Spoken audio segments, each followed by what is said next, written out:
What is going on, Crisis Actors? It is episode 1076 of Pop Culture Crisis. My name is Brett. I hope you guys are all having a fantastic Thursday. It is, in fact, almost the weekend. We are getting there ever so closely. And here to join me today is my guest co-host. Would you introduce yourself, please? Hi, Crisis Actors. It's Olivia. I feel like I haven't been here. I think it's been a full week, but it feels like longer. About a week. Oh, well, we didn't do one last Thursday. We did the Discord, so we didn't do it. So it's been like it's been almost 2 weeks since they've seen me. Oh, it's been that long. Yeah. Last Thursday. The funny thing was last Thursday, we didn't do a show because they said there would be no AC in here and it was going to be in the 90s. So we're like, okay, brutal. like bad for the computer. Nobody wants to watch me sweat all day. That sounds horrible. The AC is yet to be fixed. It's still down right now. I actually have, if you saw the PTs, you can't see from this PTZ shot, but in the PTZ shot, I've got two fans. I forgot to set mine up, so. But it's not too bad today. It's not. But yes, I am back, guys. I know I chopped off like 2 inches of my hair in the last 2 weeks. Got that going for me. Am I just a guy? I noticed it because I was like there when you did it, but I was like, I feel like if I. Otherwise, I think it's pretty noticeable. My hair used to go like down a lot farther, but maybe not. This is that quintessential thing where they're like, don't you love what's different about me? And it's like you put a colored contact and they're like, I don't know. Yeah. But yes, I'm here, and I know you guys didn't quite get to the goal, but I made a bet with a member of the Discord. I bet against the Knicks. Okay, look, I just don't like New York. No, that's fair enough. Okay, they won. And so next Thursday, I will be in full emo attire. I let them pick. I said, do you want emo or do you want me to dye the tips of my hair? And they said, I want you to do emo for a day. Emo is more hilarious. So you guys will get high school emo Olivia next Tuesday or Thursday, whatever. Okay, we get it figured out. And we have another person here. I'm so sorry. We have another person here today. Introduce yourself, sir. What's up, party people? Your boy Brando back again. It's been several weeks for me as well. It's good to see y'all. Here for another CP? Yeah, we're not even gonna go there.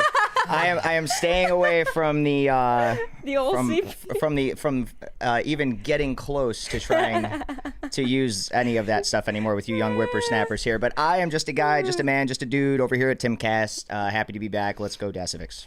Perfect. We had a bunch of stuff to get into today, guys. But before we get started, as always, hit the like button on this episode. Subscribe to the channel if you're new here and you have not subscribed here yet already. Please and thank you. Remember to share the episode out with your friends and your family and your loved ones, people in your life that you like, even the people in your life that you don't like. If there's some of you just like, fuck that guy. Like, you can go ahead and share this video with them too, and then argue with them in the comments. Because likely, if you don't like them, they probably don't like this show because you, my friend, are cool. So you should share it with them, then argue with them about it. It helps us. It increases our engagement. That's what I want you guys to go and do. Also, remember, if you sign up for a Timcast Discord membership, you can see by month, I'm never going to know what to say, twice a month, episodes of PCC done exclusively on the Discord at 7 p.m. on Saturdays, which has been a lot of fun to do, so you can sign up over there. Also, if you are a channel member here for PCC, you get exclusive movie reviews that go up live for everybody, but if you don't get a chance to catch them live on the weekend, in the afternoon, you will only be able to catch those live movie reviews on our PCC channel memberships. And those aren't just like, 5-minute reviews. We do about an hour talking about them. I go into a little bit about what the box office is looking like. That does seem to be what we are going to be doing for SUPERGIRL, which is a topic today, which we will get into. So what is it that we're going to talk about today? We are going to talk about the absolute show, even though, wait, I just said the F word. Why did I say that? And then, whatever. I'm trying to minimize my swearing as much as possible earlier in the show. So you said the F word instead. Yes. There is a brand new Disney animation movie coming out called HEXED. There's been a whole bunch of kerfuffle around the casting in this movie. That is one controversy, though I don't think it's that bad. But also the trailer has left people wanting for a time when we actually used the rule of thirds in cinema and when art didn't look inherently AI, which is what people are saying about this movie. So we'll watch the trailer, which is something we don't normally do here, so you guys can understand for yourselves what we're talking about. We'll get into some of the backlash going on with it right now, because a lot of people are angry at Disney because they signed into a partnership with an AI company in the last year, so they're already not beating those allegations. So we will talk about it. We are also going to talk about the absolute exodus that is going on in Hollywood right now. Even Variety is writing an article about it, talking about the dire straits that Hollywood is in, mostly because of unions and bloat and all of the things that make it impossible to shoot movies in the state of California. But we'll talk about it. We'll get into the funny examples of Baywatch, which, by the way, I am Team Baywatch 2026 all the way. As somebody who was not necessarily a fan of the original Baywatch, but loved the short-lived masterpiece Baywatch Nights, I'm hoping that this show ends up doing well, because I like Stephen Amell as an actor, and I think he deserves to always be working. I have to assume that Baywatch Nights was not a bunch of people running around the beach in armor. No. Yeah. Baywatch Nights was basically like some coke-snorting executive was like, what if we did like the X-Files, but on the beach? Put on the beach. And Honestly, it was like Private Investigator, X-Files meets Baywatch. Because like that whole thing just makes me think, like, isn't the beach closed at like dusk? Yes. So how did you pull that? Whatever, I digress. The point is, I think all the episodes are on YouTube. You can that's one of those shows that's so hard to find. Like you can just find them all on a playlist on YouTube. So we'll talk about the Hollywood Exodus. We will also talk about Supergirl. They are out, as I've always said. You guys know me. I'm always telling you, these journalists, these people that hold the microphones up to the actors when they go to these promotional tours, they don't like them. They don't like them in any way, shape, or form. They want to catch them in sound bites that are going to limit their movie's box office potential, and that is going on right now with Supergirl, as Millie Alcock, the star of Supergirl, has been asked by a journalist what she thinks about Kara Zor-El's status as a queer icon. Which, though, actually does have a place from what I understand. The point is, on the promotional tour, they should be looking to stay away from anything identity politics related. They can't seem to win, and that falls in line with what Polymarket is saying, as it looks like the betting odds are showing up against this movie. So we'll talk about that. We got a bunch of other stuff. I think we'll look at what's going on with the America 250 time capsule, which I think is just a lot of fun. I had a time capsule growing up that I was never able to go back for. Did you know that? that's depressing. Like when I was, it's still there. Like I could theoretically go back to my old home because but it's knock on the door and be like, "Excuse me." Wait, is this up in Michigan? In Minnesota.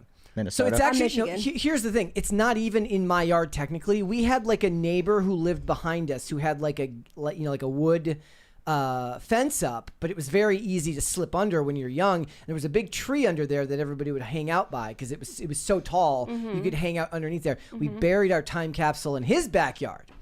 I must advise everybody not to go looking for this time capsule now that you know its location. Yes. No, that's it's kind of giving like when someone goes to like dig up a flower bed and it's like someone's pet from like the last owner's like the bones of the pet. Yeah. That happened to my uncle or my aunt. Someone on my mom's side. That happened to them. They like went to dig up like a flower, like make a garden, and they were like, "Oh, little Whiskers was still." That's too bad for Whiskers. Whiskers was sleeping. All right. So we've got that. We've got a bunch of other stuff. We're going to take it slow today because I want to get through everything. So if everybody's ready, we can go. Are you ready? Born ready. Let's ride. She's always born ready. I'm waiting for the day you forget. One day you're going to forget. I just know. I won't.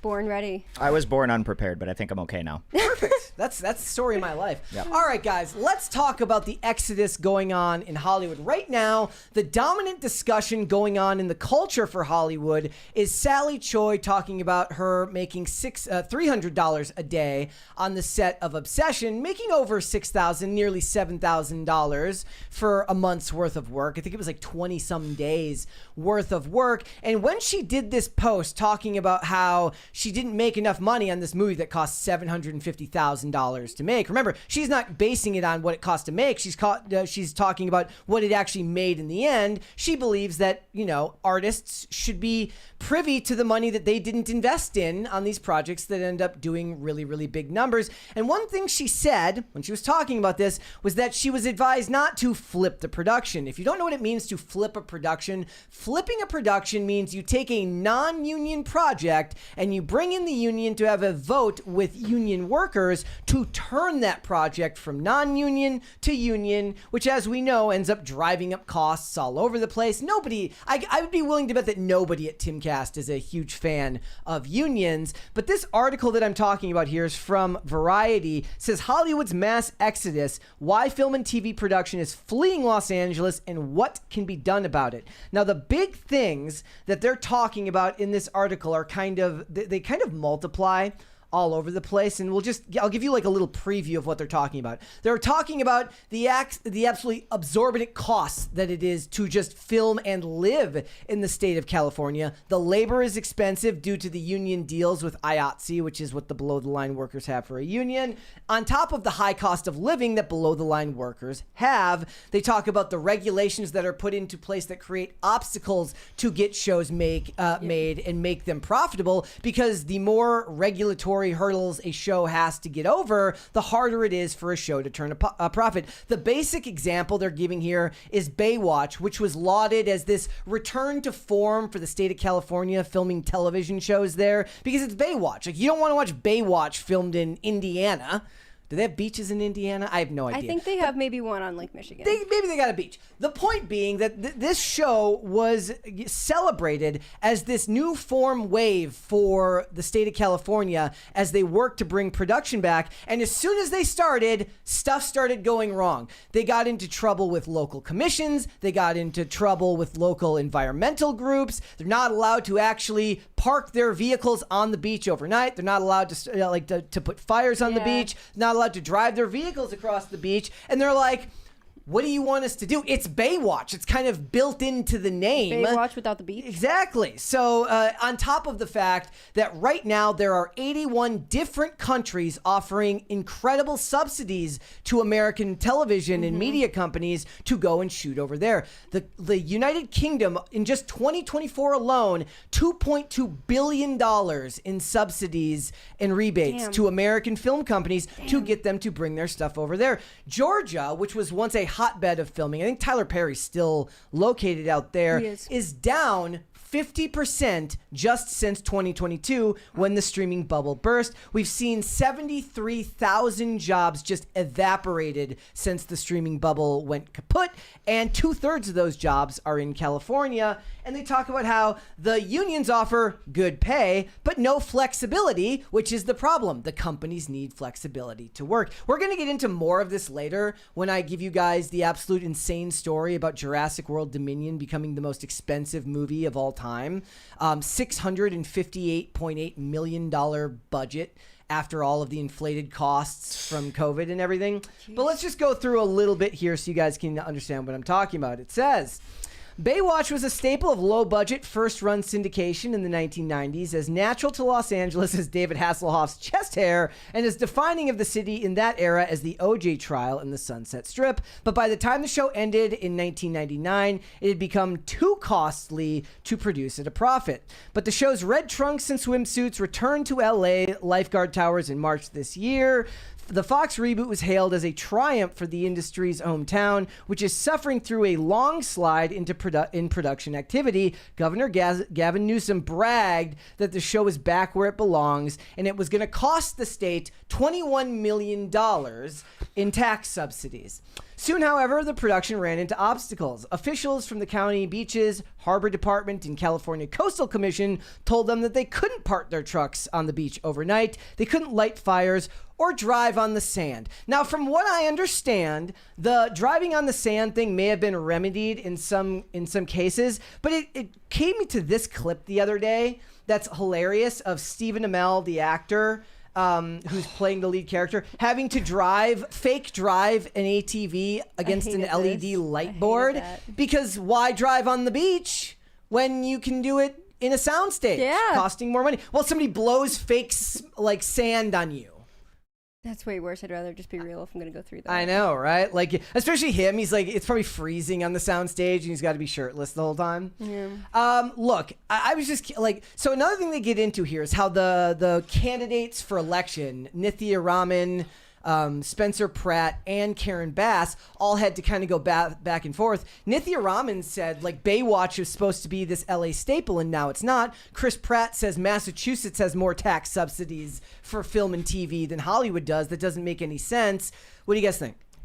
Man, I don't know. I mean, look, I'm very overtly anti-union. And so I think a big problem is the unions in this. They chose to make it a union show. Well, I mean, don't base it just on what I'm saying there. I'm saying because all of these, the big budget shows like Baywatch is union. so that you're not Sure. escaping it there. I'm saying Sure. Obsession is just an example of how this discussion got started of flipping stuff over to union productions. You can't escape the unions in California. I mean, okay. I think production-wise, it's not going to be as good as it would have been if they were able to be on site. That goes for any TV show or any movie. So not being able to be on the beach and driving on the beach and all that at night, whatever, takes away from what Baywatch literally is, which is a show about the beach. Like So- hot people on the beach. It says the contenders for governor are also battling to show that they can revive the industry with the right package of incentives. Newsom doubled the state program to $750 million in 2025. Everyone seems to agree that it should be more, maybe even a lot more. If you're looking for an example, like I said, the UK did $2.2 billion in 2024, and they're not they have the famous Pinewood Studios there, but they are not the hub of entertainment the way that the United States is in the state of California.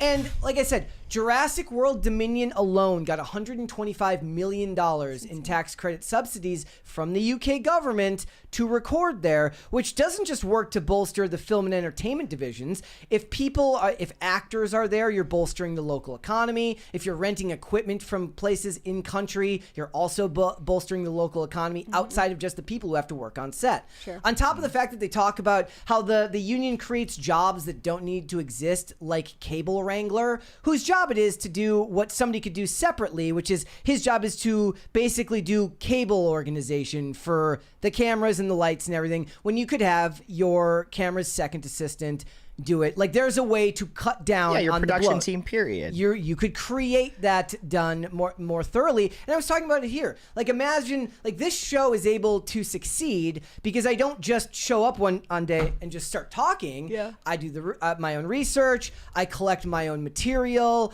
I do my own live producing, and I do my own editing and post-production. I wear many hats. Now, on a big TV show, you can't do that, but you can find places to cut. Someplace. Sure. The other thing is, like, they talk about the desire for federal subsidies, and I'm like, no.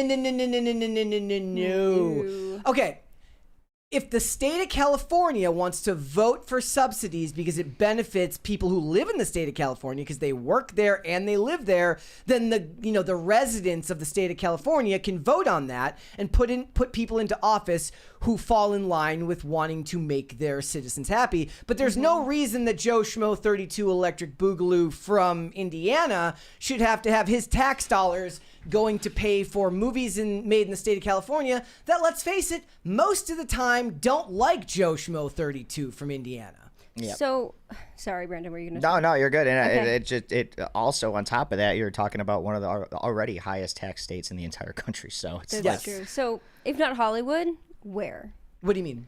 If not Hollywood, with all the tax subsidies, or not getting tax subsidies, having to not, like, there's so many Vancouver. restrictions. You think, like, Canada, like, it wouldn't even be in the U.S. anymore? Like, is It's there not. somewhere in the U.S. that... well, yeah, it's already not in the theoretically- U.S. anymore, Is right? there a way to theoretically bring it back to the U.S.? That's not California is it has to be Hollywood. California because that's where Okay. all the infrastructure is built. I mean, they have studios in Atlanta, right? Are you suggesting Yes. building a new Hollywood somewhere? Maybe a less crappy one? Is that possible? I don't know. I mean, that's what Zachary Levi is trying to do with Wildwood Studios in Texas, as like a co-op / studio thing there. But the infrastructure is built in California. They have these massive sound stages that have cost millions upon millions, if not billions of dollars to create. And they're sitting empty Right. because there's no incentive to shoot there because it just costs too damn much. And how can it cost too damn much when you've already built the infrastructure? I'll tell you how. Union bloat. So we have a 20 here from Pop Culture Junkie who says a good 30% cost of a union shoot are the work rules. Most people, oh my God, I can't read today. More people than you really need. There are ridiculous restrictions as to who can do what.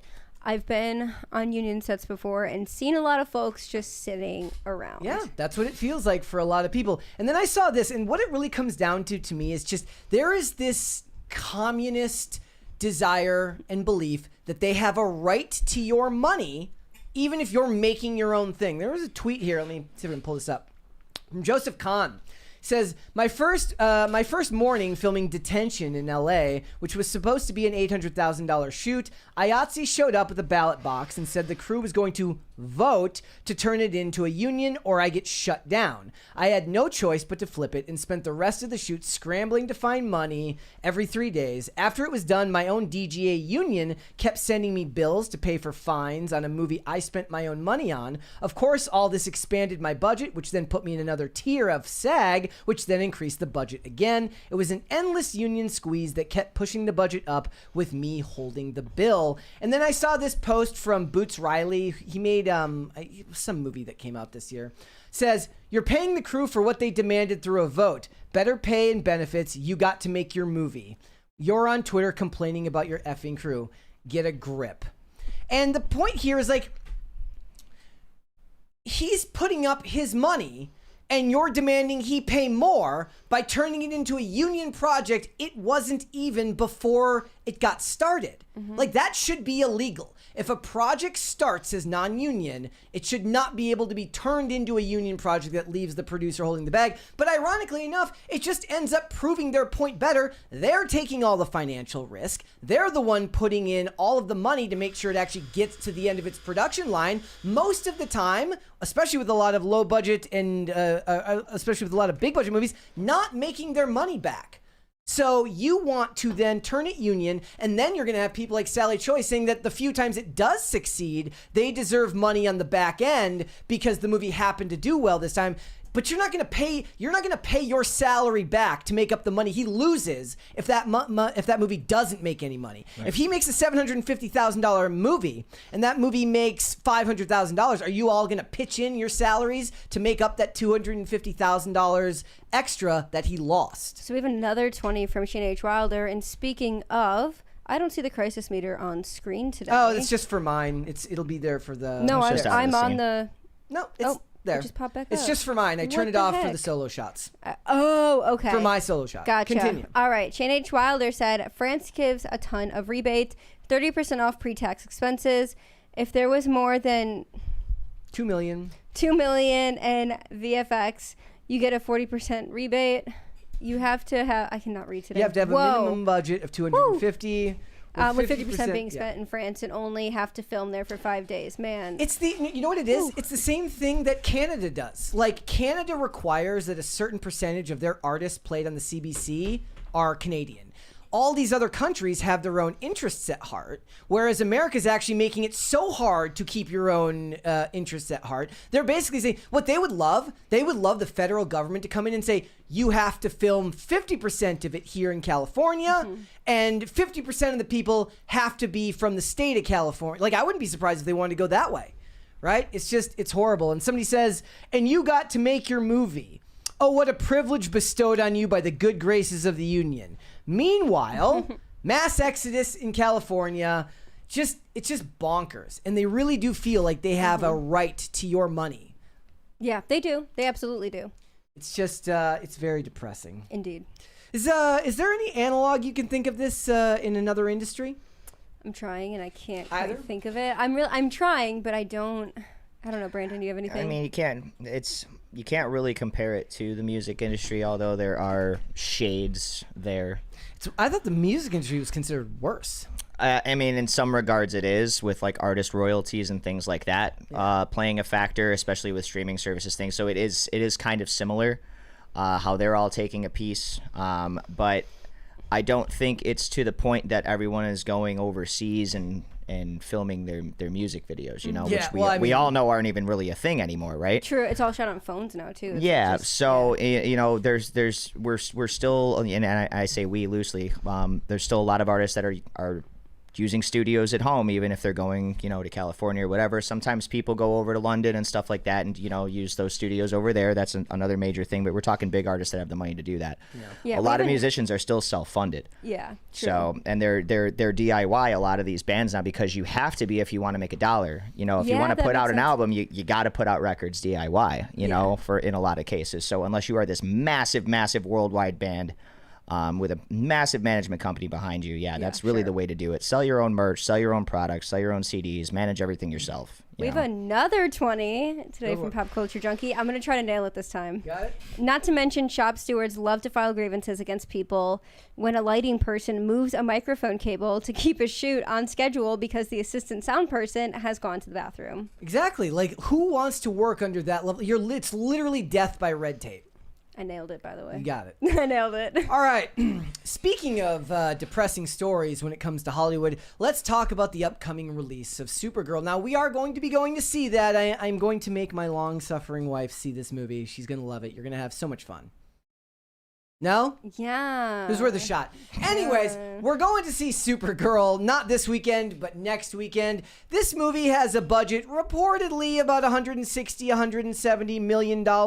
The projections for this film have gone down, down, down. The more I've read about them, the more I've kept up with it. I've made videos about whether people think that those predictions are accurate, but right now what they're looking at is an opening weekend between 45 and 55 million. On the low end of that spectrum, they're performing under movies like the Marvels, which is of course a death knell for everybody. But the better issue here is the fact that it's probably going to lose to Toy Story in its opening weekend, even though Toy Story will be in its second week by that point. So right now, they can't really afford any mistakes. And this right here that I'm going to play for you guys is an example of a mistake. And in a lot of ways, I don't even necessarily know if I blame Millie Alcock for this, outside of maybe Monday morning quarterbacking a better answer. But this journalist basically traps her with a feminist question that everybody knows is going to get recycled and replayed about how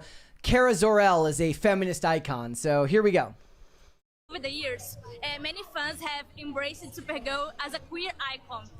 What do you think is about Kara that inspires that kind of connection? I think I played a few characters that might have a potential queer through line. So she hasn't played any. She sounds drunk. She probably was. That's okay. You're at the party. I know. I'm just saying. It's still good. There's more. But the point is, she says she's played some characters that maybe had a queer through line, which means she hasn't played any queer characters that are maybe that. But let's continue. A potential queer through line. I have many queer friends. So honestly, I'm kind of honored. I'm honored that that's happening. But I think because she doesn't live inside the binary of what we think a woman should be, that is what makes her so special and so exciting and so new. And yeah, I kind of thought that as well. I was like, she'd do what she'd want to do in that regard anyway. But, yeah. I feel like women have been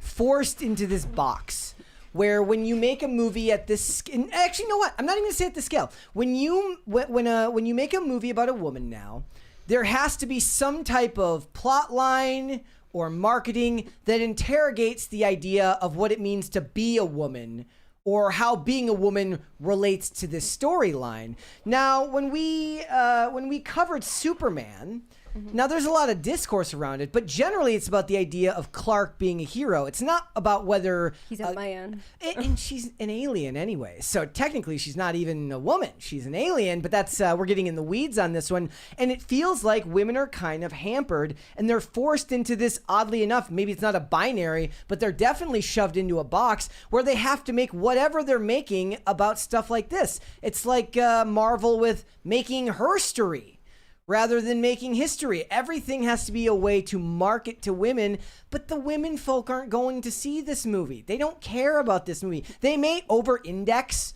when it comes out, but over-indexing on a movie that's underperforming doesn't really matter when Devil Wears Prada is passing 600 million at the box office. So here's the thing. I think it's because women tend to track towards social issues quite a bit. Whereas when it comes to like economic issues, foreign policy, that tends to be a very male dominated area. Women are more feeling, and that goes more toward the social policy rather than like regular old public policy. So for me, it does make sense that they push this on women because social policies tend to attract women. That's why there are so many women who will say, oh, I'm an ally. Oh, I'm an ally. It's like the straightest girl you've ever met. And she's like, I'm an ally of the LGBTQ blah, blah, blah community. Like, that's the point. I think because there's more emotionality to that and they want to try to, I guess, appeal to people's emotions, they're going to do anything they can to get a bigger audience, right? So I think having comments on social policy and being so open and loving and like, I'm a girl's girl, but I'm also like, you know, for the girls and gays, like that's very common now. And I think it's because women tend to appeal to emotion. These movies very rarely over-index with women. I'm not saying it works. But no, so I'm saying the point is like it's a failing perspective for something like this. The marketing should be one of two ways. With smaller budget movies, I think it makes sense to target specific demographics and not go 4 quadrants. Sure. If you don't know what 4 quadrant is, if you're watching, it's men and women, young and old. You want to capture all the audiences, but they're trying to appeal to not even just women, but to queer women, to LGBTQIA plus whatever. And I get what you're saying, because you're saying that women in general, even if they don't identify as queer, might take more kindly to this type of story. It might not even be her trying to elevate the movie. It's just elevating her own status. She knows that. She absolutely knows that if she says that, it's going to elevate her status in the future. When she's not Supergirl anymore, she will be able to go on and do other things because she's an ally and she said these things. Here's a tweet. You'll love this. This was a quote tweet about this interview clip. It says, they could make a movie about Abraham Lincoln and the first question out of a vapid influencer's mouth would be, like, how does it feel to be playing a character who has so much chemistry with John Wilkes Booth? You're like a queer icon, and we could totally, snuck behind the curtain to Our America's Cousin. And Hollywood's empty response? Why are women talking to the bubbleheads? It's not her accent. It's the inflection. It's her Cher Horowitz and how it snuck into the air supply as if. She did sound wasted in that first part of the clip. No, she was like Valley Girl meets with Australian. Yeah. Says, is she Australian? I have no idea. She sounds Australian. I think she's Australian. I don't know. Says maybe she's New Zealand, from New Zealand. Kiwi? Maybe she's a Kiwi. I don't know. Somebody have to look it up. Maybe she's British. I have no idea where she's from. Not everything and everyone everywhere is gay, and real people don't speak like this. I'm just tired, you know. There are people who have quote tweeted this, posting stuff along the lines of, I totally trust her with this movie because how she answered this question. What the hell does that even mean? I mean, Again, I say, and look forward to stray passerby who calls me an istophobe. I'm just tired, bro. Look, what's her name? Millie? Millie Alcock. Listen, Millie, your last name's Alcock. You're not an ally to the LGBTQ community, okay? That's all I'm saying. Rude. I'm just saying.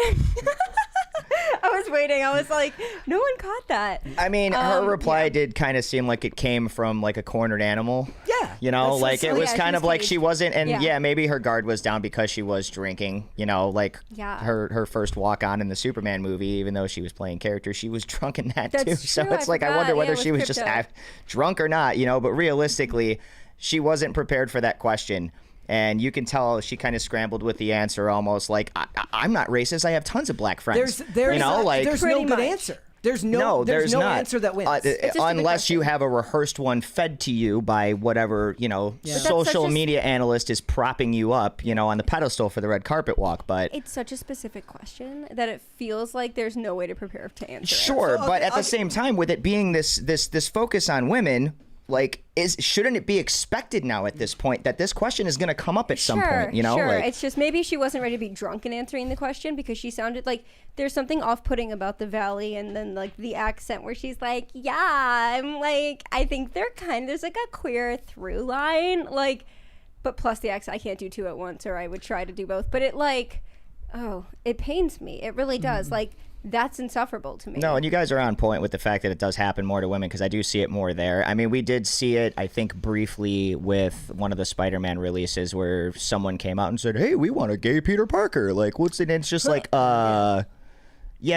Like, and it never saw the light of day. You get that, or you get Pedro Pascal as Peter Parker. Those are your two choices going forward. Basically, yeah. The way I was thinking about it is like, I was trying to tap dance an answer in my head that would sound good for everyone, and I can't think of it. Like, I can think of one that would seem good to me by equivocating, but by equivocating you end up making other people angry. So if she says, well, it's not how Kara is represented to other groups is fantastic, but Kara is so much more than just a representative of one group. She can represent. She doesn't just represent LGBTQIA+. She represents all young girls who want to do this and all young boys who want to be a hero. I mean, that's not actually even accurate to the character because the character's a mess, and so that's another thing here is like the character's not. That sounds better than what she said. But then they're gonna be like, why does it have to be for everybody? Why can't it be for us? So you will end up making somebody mad no matter how much you try to tap dance around the question.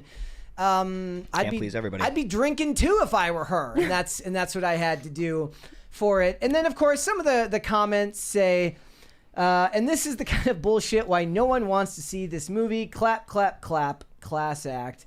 Absolutely no one considered Kara a queer icon. That's made up. I did see in some people saying that perhaps well liked by the LGBTQI plus community. But why does it matter? Why does it matter? Not queer in the sense that she dates men or horses.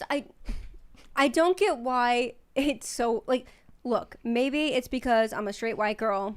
Whatever. But I don't understand why everyone feels this, like, at least a lot of groups feel this incessant need to not just be validated, but to be, like, represented. I don't care. Like, again, I'm a big proponent, and people know this, of a meritocracy. If you're the best at what you're doing, I don't care if you're a man, a woman, if you're Asian, if you're black. I don't care. I really don't if you're the best person for your job. And so making it about these groups, like, queer, it doesn't really matter. End of the day, if you're the best for that job. So they always are doing this, like, fighting to try to make it about, like, who's the gayest and who represents the gays more. And it's like, it shouldn't matter. I get the idea of kids aspiring to something, but it's inherently more damaging to make them aspire to somebody who looks like them, not just somebody that is inspirational. So Polymarket shows that there is not a whole lot of faith in this movie. It says the market is structured as a series of separate yes or no threshold bets rather than one clean distribution, so the percentages don't add up to 100. Each one is its own wager on whether the opening weekend will clear a given line. In this case, under 52 million, 52 to 58 million, 58 to 64 million, 64 to 70 million, or over 70 million as their prediction for the opening weekend box office. As I showed just a second there, 73% say under 52 million, which is, to be fair, 52 is the high end of their projection. I do think it's coming in under there. 52 to 58 million has 12%. That might be a good place to place a bet if you're looking to find something that's not completely impossible but definitely against the odds. Over 70 million has 1% of the bet, and I would love to meet the absolute gambling addict who's putting his money there. He's like, I'm really gonna win big on this one. Like, have you ever seen that skit of the two guys? It says, like, betting with my friend on whether the Gamblers Anonymous lady on the phone, person on the phone, is a guy or a girl. Oh yeah. Oh yeah, they're like, I bet, yeah. Look, all I'll say is I would much rather see Toy Story 5 than see this, whatever this is going to be. I don't get the luxury, but I do wish that I could. I mean, we could go see it. I wasn't planning to review it because I didn't even see Toy Story 4. I've seen all the Toy Stories. Yeah. Look, is it because there's a Taylor Swift song? No, maybe a little bit. I said that the Taylor Swift song is actually pretty good. No, I'm saying is that why I want to go see it? Yeah. Partially because that song is stuck in my head all of the time. It's not even close to my favorite song by her, but it's always stuck in my head. I mean, is it a testament to anything that's going on with Hollywood failing when we're saying things like, oh, well, we'll go see it if we have to? If a majority of the movies coming out right now are a we'll go see it if we have to case basis, then, I mean, is it really that shocking that we can't get anything to catch traction or steam over here anymore? I admit that I am, at the moment, I am excited about Street Fighter. Me too. I'm excited to see Street Fighter. But this is also the kid in me that got to see the original. Yes. And it was like, holy shit, you know? But now I have this constant fear in the back of my head of they're going to ruin that too. You know? I mean, that one's, there's more to look forward to with that one than there is with, like, the thing about Supergirl is, it's not even that it looked bad. It just looked utterly forgettable. It's like the colors are muddy and gross looking. Like, not in a good... Superman was too. There was kind of muted colors. No. Superman was overly bright. Even like the trailer, it was just the I think one of the more recent ones that was put out, it was just her arm wrestling somebody in a bar or some like alien or something. Yeah. and this big jacked ass like alien steps up. He's like, no, you'll arm wrestle me. And it's just like, okay, well, we already know where this is going. She's not going to lose. She's probably going to break the guy's arm. It is predictable. And then she breaks his arm, and I'm like, oh, I didn't see that coming. Oh, yeah. I have a general rule that you can go follow through on in Hollywood, guys. If you want to find a show or a movie that's truly exceptional in the last, 2026? In the last 15 years, poker, pool, darts, any card game, drinking.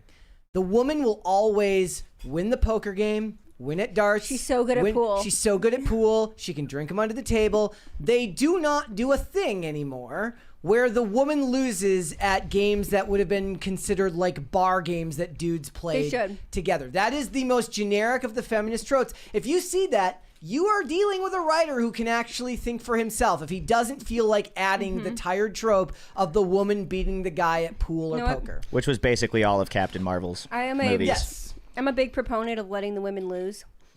Like, let them. It doesn't matter. No, I am. Like, actually, because I'm so sick of feminist propaganda that I am like, you know what? Yeah, she loses. She sucks at pool. I suck at pool. Well, there's a reason I don't play it. The crazy part is that we haven't, with all of this going on for the last 20 years, because this has been happening for a while, we still haven't reached this, like, plateau of, okay, women can do things just as good as men now. Let's leave it alone. No, it's like we're never going to get to fill that stocking. You know what I'm saying? The reason they do that, too, it's not even that the women wins. It's that the guy is always really overconfident.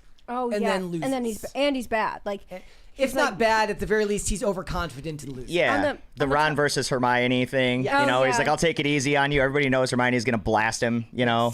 And then he's like, I let her win, you know? Yeah. My favorite piece of pop culture lore is the fact that on the Dick Van Dyke Show, Mary Tyler Moore was supposed to do like a trick shot, and they were going to edit it in. They thought it was going to take more, and the very first time she made it. Yeah. So their reactions are actually authentic, because she was like, I remember that. That's like, but that wasn't feminist. It just like they thought that they were going to have to like do it a million times or edit it in after somehow. Why do you think that was, though? Because they had no faith that a woman could actually do it. This was when this was still real. That's what I'm saying. It's not real anymore. I miss that. Yeah. I miss when they were like, it's going to take 30 takes, guys. We're going to be here all night. But and like, you shouldn't miss that, because it was them basically attacking you, saying you can't do shit. And it's really annoying. Well, yeah, but I can't. But, you know, but I think making them good at every bar game, that's stupid. I'm going to filter myself here. That's stupid because most women are not. I am weirdly good at darts. Yeah, I play softball, so it's not even about the women winning. It's about the guy always being overconfident. It's the same. It's the same critique. It's the same critique I had of Masters of the Universe, which is that as much as I like the movie, they use the same setup for the same joke every time, so you know it's coming before it happens. Like now, the actual act of subversion would be for the guy to actually win. Yeah. Well, look, it's a feminist. The point of feminism, at least today, is to belittle men and put them down, right? To make them seem egotistical, cocky, and then they're like, and you know what? And you suck. And that's not what it should be. I won't go on an entire tangent. Well, it's been working so well for decades. Why stop now? Yeah, because women in the workplace not being home to raise their children is really winning in society. I get your point. I'm just saying that for the feminists that are extremely, you know, like, I hate men, working for them, but as far as society goes, absolutely not working for everybody, because, you know, as much as I love my job, because I really do love my job, ideally I could be a homemaker one day, right? Now, doesn't mean I'm always going to want to work. I'm always trying to work towards a project. You know that I'm always working on something. But, you know, the point being that you can tend to your children first. And so... Hard to do that when you're drinking the men under the table at the bar and playing pool and like, and I've only played darts a couple times. I was just like weirdly good at it. The first time I did it, I was like, what the, like I that's the only time I've ever had that happen. I think I'm gonna start making a montage of it, because it's the first thing I notice when I watch movies and television. I mean, I'm not gonna lie. It is, in my opinion, as a heterosexual male, it is extremely attractive when a woman can kick a man's ass at a sport. You're like, holy shit, that's awesome. But it's not. There's no longer that thought in the back of my mind of, oh wow, I'm surprised. I'm never surprised. I'm like, okay, that's what you get, dude. Like, she showed you up. You know, it is what it is. The real thing that I would love to see is if we do go back to that kind of alternate reality that you were just talking about, Brett, where it does happen again and the man does win at something, do we just lose our shit all over again and start this from scratch because we're like, oh, a man beat a woman at something? We can't let that happen. Does that blow up then? Sure. You know what I'm saying? Are we scared to go back to that, and that's why we haven't? I can't wait to become a feminist once they actually need feminists again. I put my registration No, papers in, never. but they haven't been answered yet. Never. He-Man- Both of you are forbidden. I'm just putting that out Look, there right I now. already signed up for the He-Man Woman Haters Club, and the registration was full, so I guess the only other option is... womanly enough for the women club. Women. Whammon. All right, what would you guys like to see? The cringe or the cute? Cringe. Cringe first? Did Sorry. you send it? I did. It's in your Slack. hold I really on. hope I sent that to the right person, Hold because if on. I sent that to the wrong person... Is it the Instagram link? Yes. Okay. Whew, okay, that was a little scary. Gave me a little spook there. Shoo. Okay. It says, why did she lie? Excuse me, can I ask you guys all a question? What would you do if you saw the cutest cat in the whole world? You'd pet it? Would you all pet it? Alright. Oni-chan! No! No one wants to pet him? What? I mean, that's not a cat. That's a French maid. It's a French maid. It's an Asian cross-dresser. So no pets? It just proves that those people are fake woke, okay? I don't know why, like, the petals and the But he identifies as a cat. Isn't that not enough? They're clearly not Wait. woke enough. Hang on a second now. Their faces are so funny. They're like You're what? telling me the one with the green hair isn't gonna pet the cat? She looks uncomfortable. They all look very uncomfortable. Proves that you can't judge a book by its cover, ladies and gentlemen, because the one with the green hair looks like they would love that shit. Blasphemy. All right, well, thank you for ruining my day. Let's You're do welcome. cute of the day. And first, because nepotism is a thing here at Yay! PCC, we do have My baby. Toast. Stop what you're doing and wish Toast a happy 3rd birthday. Olivia lied. It's not Toast's 3rd birthday. Not today. Look. Brett's forcing me to embarrass myself now, which is not very nice. Well, Her birthday target date was June 1st. you have to explain what that is, because non-pet Okay. owners Target don't date? understand. So when you have a pet that they find out the streets and like, oh, she's probably about a month old. Can't determine the date of birth. Right, and so it's kind of like within a month. Yeah, Within, my like, dog 2 to had 3 that. weeks. I kind of just made his Right. honorary. It was somewhere between the 5th and the 11th. And I look, made it the 11th because it that's a happened to national be- holiday for me. Happened to be June 14th, and I'm looking at Toast sitting there, and I'm like, what a cutie. And it hits me. It's been 2 weeks. I am a horrible cat parent. Okay, It's okay. It's okay. cat parent. All the cats get like extra treats on their birthday. I try to give them like something. And the way I went all out for Mocha and Chloe this year, extra food, extra treats, and poor Toast, the white one, just didn't Mocha get... didn't deserve any either, because Mocha keeps being really loud at night and annoying. Now, does that guilt make you think like you need to pay it to this cat 10 times what the other ones got this year No, because they she were still forgotten? Got, she still got she just got a new honorary birthday, which will now forever be June 16th.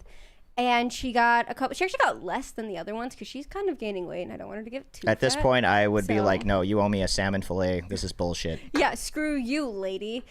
She got a lot. She likes to be held like a baby. Like if I hold her, like I'd be burping a baby. She loves to be held like that. So I held her like that for a couple minutes, gave her some treats. I let her run after, Chloe, which she loves doing, but we always yell at her not to. Didn't yell at her. But she got, she got a little bit more fair treatment. Toast is not the middle child. She is the youngest. We have Mocha's the oldest and Toast is the youngest.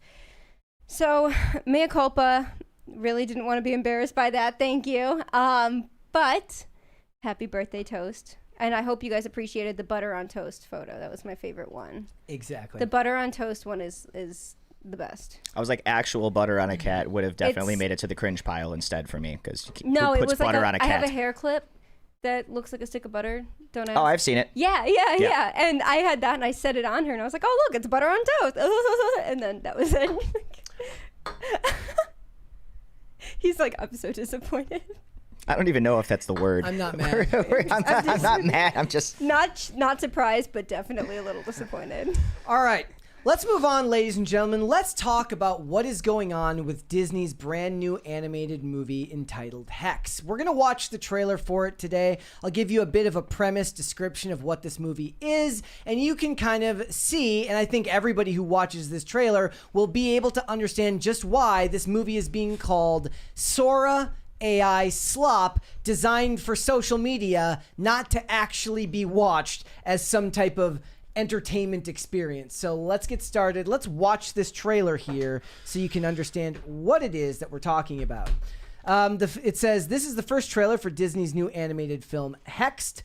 The film follows a girl who discovers her magical abilities and sets out on an adventure into a magical realm. Seems harmless enough. Let's go.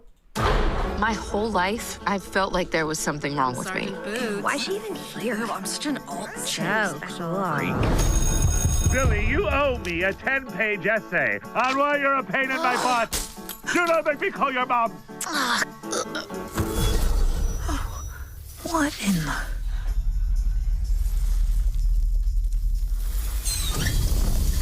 Holy smoly. Whoa. He's in the bathroom! It's not appropriate, but I'm coming in. Expelled? I don't even know where we go from here.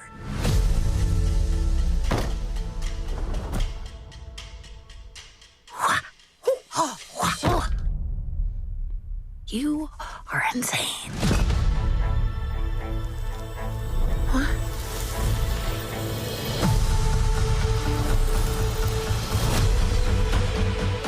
Hey, yeah! Billy!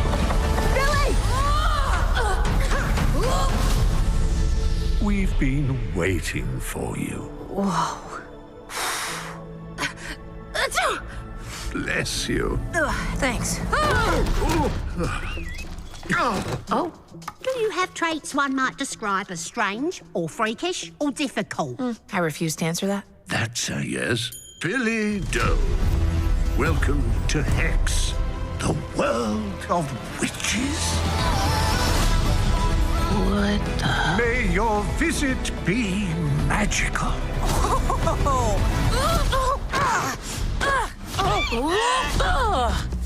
Close enough. Just like the way.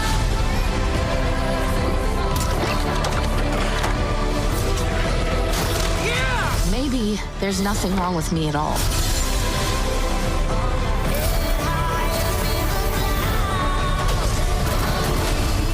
Maybe I'm meant for something more.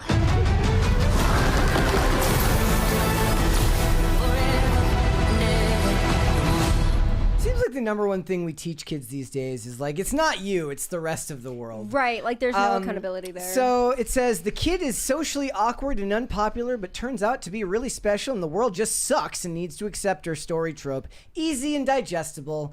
Everybody can understand it. So if anybody's wondering what it is that's off about this trailer, I want you to pay attention, and I'll just put it back on screen here. Literally almost every shot is framed exactly in the middle. It's almost as if they're making this just so that they can turn it into verticals for YouTube shorts and get people to social go see media it. content and TikTok. And it's not visually interesting. I remember when LEO came out, Alan Eng at Film Threat made that same observation of that movie. He said, there's no interesting camera work. And this is a world where you can build your shots from scratch on your own. This isn't something where you have to go back and fix it in post or get new storyboard artists and redevelop it. It looks AI in ways because of all of the Sora clips that were coming out that were being made of Sora shorts. Basically stealing the Pixar style to make racist memes. Based? No. Did you catch that the first time you watched it? The first time, no. But the second time, yes. Yes. That Makes was one more of the sense. things that I did notice, is that everything was kind of centered and does look a lot more AI. And I mean, you look at Spider-Man Into the Spider-Verse. That was so visually stunning, it was almost hard to pay attention to the storyline, because the way like that they Avatar. filmed it, the way that they did the animations, and I mean, this was just before AI we got all of this stuff, so who knows, maybe some of it was used, but I thought that was more visually appealing than any of the shit that I just saw in that trailer. It looks like it makes everything look flat and uninteresting. Like there was one shot where she's going down the side of the building that at least had some movement, but the camera literally still kept her dead in the center of the shot the whole way. Also, apparently, this was supposed to be a boy and not a girl, and they changed it after the fact, Why? and they got Haley Steinfeld. I didn't see any information on why they did that. Early enough in the production, that's fine. There's some conspiracy theories about that are kind of fun, but nothing necessarily that I believe is necessarily true. You know, the other weird part was that she, you know, there's people kind of, you know, talking shit as she passes in the hallway, and as far as I could tell, she looked like every other kid in that school. Yeah. And they're making it literally seem like, looks like oh, she's a every freak. kid Why does she look like this? And I'm like, she looks No, normal it's to me. 'cause she's got purple hair. And she's got wearing purple boots. hair. And she's wearing boots with a uniform, which no woman has ever worn boots before, right? Yeah. Especially with a dress. Let's get that out of here right now. I've never done that in my life. One of the comments said, can't escape the quirky, adorable lead trope. Like, they just can't get away It's from not it. endearing anymore. It's overdone. Some of the quote tweets is this entire movie framed so that it can be viewed vertically on Reels? And then somebody quote tweeted somebody saying, I plan on releasing a complete animated movie using AI. And somebody said, the son of a bitch did it. It wasn't him. A girl who doesn't know she's a witch, has red magic, uses telekinesis and energy orbs, is being chased by a witch who has purple magic. I've seen this story before. Has anyone else noticed that pretty much every shot for this trailer has the focal point dead in the center? AI sure effed up Disney from feeding it so much with it. From feeding it so much with it, their new movie looks like one of those cheap knockoffs. So like I said earlier, it looks like the racist memes you used to see a couple years Those ago. were funny. Somebody says, so is this entire movie AI, or did they make every shot perfectly centered in the same distance from the camera on purpose? And I'm going to show you this, and this will be the one that you'll find the funniest about all of this. It says, I didn't realize how bad centered cinematography was until I saw this. I'm going to play this for you. Billy, you owe me a 10K death pay. My butt. Sorry. Do not make me call your mom. I'm not a psycho. I've never had a best friend before. What? Me neither. Let's go.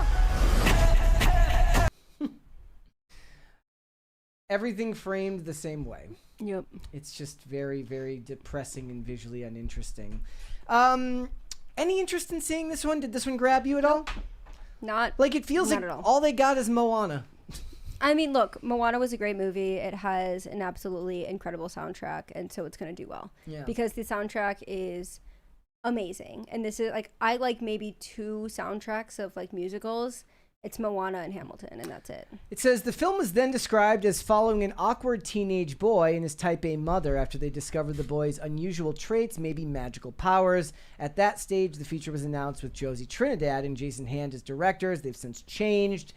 This was announced all the way back in 2023. So Disney hasn't had the greatest luck in the last couple of years when it comes to their releases, other than, say, the big ones, like obviously Inside Out 2 made buku bucks, Zootopia 2 made insane money, but Hoppers, I don't know anybody that knows or cares about Hoppers. I just know the one meme. Yeah, nobody cares about Elio. Moana 2 did good numbers. So they've got three. Like, the funny thing is, the big budget move, the big box office winners lately have been animated movies. It's the Inside Out 2, it's the Moana 2, it's the Zootopia 2, but then you get the failures like a Soul or an Elemental, a Turning Red. Some of those did well on streaming, but obviously were never going to do well in theaters because of the time of their release. Strange World, all of that. And it's a bit hilarious to look at a movie that looks perfectly framed in the middle. It's just not how you make movies. Disney's just ruining another thing. Again, what else is new? Some of the comments were... hold on, let me see if we can pull this up here. Some of the comments over on YouTube say, I'm surprised Disney left the comments open. Says, I'm different from people at my school. Some may not know me. Some may know me as the weird kid. Someone says, why does it feel like I watched this movie 1,000 times when it hasn't even come out yet? Disney cannot possibly be this hard to escape the quirky, adorable trope. I'm honestly just glad it's an original animated movie instead of a live-action remake. Guys, just pray that it's better and has a well-written script. alternative title, The Owl House, but it fits the Disney brand. I guess for me, do you see anything wrong with the trope that they were talking about here about the girl who finds out that it's not her? She doesn't need to change. Society needs to change. I mean, yeah, that's a problem because sometimes you do need to change. I'm sorry, but like there are times where that is necessary, and so I understand that they're trying to be like, you know, it's like this body positivity stuff, like love yourself no matter what, blah blah blah blah blah. No. There are times in your life where you are going to be wrong and you are going to have to make changes, or you're going to have to be okay with being the weird kid at school. I befriended multiple weird kids in Hollywood High School. I don't regret that. They were really nice people. I don't expect them to change or anything, and I still know some of them today, and they've gone on to be great, normal people, but they were the weird kid in school. But to say like, yeah, you're never wrong. It's always society that's at fault. That's a very toxic thing. That's insensitive, okay? It depends on what you mean by different. Like, so I know where you stand, Brandon. With movies like Turning Red, or these movies that wore their social issues at the front of the movie, where it was front and center, I would rather they do an allegorical story about somebody not fitting in, and maybe it can be viewed as a story to be seen by people who feel different from the rest of society, like LGBTQI+. Fine. That's the whole point, is you tell a story that can translate to more than just that. It doesn't just have to resonate with somebody who's gay. It can also resonate with somebody who just doesn't feel like they fit in, which is honestly the vast majority of people when they're young. The vast majority of people feel at some point like they don't fit in, and like the world, like they don't fit in with the world. I think it's especially evil to do this with a girl rather than a boy, because this is how every teenage girl feels, like they don't fit in. And speaking from experience, it is how literally every single teenage girl has ever felt. I don't fit in. I'm weird. Why don't people like me? Am I pretty enough? Am I whatever enough? That's so common, and every girl goes through that. And instead of being like, you know, don't work on yourself ever. It's just a generic story of self-acceptance. And then, you know, also, I'm sure there are plenty of Christian parents who are not going to be happy with this film because she's a witch. Well, I mean, a Wiccan. Really. I still remember the days when Harry Potter was not liked by the Christian Very families. true. That happened when I was in elementary, well, I guess junior high or whatever. I would rather they go back to some level of subtlety with their storytelling, where magic is a stand-in for some type of issue that a child has with not fitting in, rather than telling stories about a kid's, you know, having a period. Yeah, that was a really weird, it's kind of like that Baymax, is that what it's called? Yeah. That Baymax scene where he's like in the tampon aisle or whatever. It's like, I would rather we go back to this. I mean, granted, there could be weird shit in this too. I don't know. That might come on. Oh, I'm sure there will be. But I would rather they go with a tiny bit more, just a tiny bit more subtlety than what we've seen for the rest of it. I would agree with that. Yeah. Any movies, is there any animated movies you guys actually are looking forward to? I mean, you're looking forward to, I guess, Toy Story 5, which we kind of. That's probably the only one on my spectrum right now. I like the Looney Tunes movie, but that's like real world meets like CGI'd characters. Yeah. But that looks Oh, you mean like adorable. Space Jam? Yeah, it's kind of like that. Yeah, it's like Space Jam, but there's the a new one coming masterpiece out. of Space Jam. And we're not talking about Space Jam 2. I never saw the. I don't think anyone did. Which is why we're not talking about it. Wait, is Space Jam 2 the one with LeBron James, or is that just the remake? No, that was. I'm pretty sure that was 2. Was with LeBum. Oh, that was rude. I didn't see it. I did not either, and it wasn't on principle alone. I just didn't care to. Like, I saw the preview for it, and I'm like, okay, this is the next stage. All right, cool. This was obviously coming. The whole MJ GOAT discussion. Yeah. You know, we saw this coming down the pipe. There was talk about it ahead of time, and when it dropped, I know maybe one or two people in my entire like vast friend group that even cared to watch it, and even they were like, yeah, no. All right. Let's move on, ladies and gentlemen. So Star Wars has lost yet another record. ladies and gentlemen. This time, it's actually one that they're probably going to be excited about. The Force Awakens is no longer the most expensive movie ever made in Hollywood history. This all comes up because right now there's all this discussion going on around Obsession costing $750,000 to make and making hundreds of millions of dollars at the box office.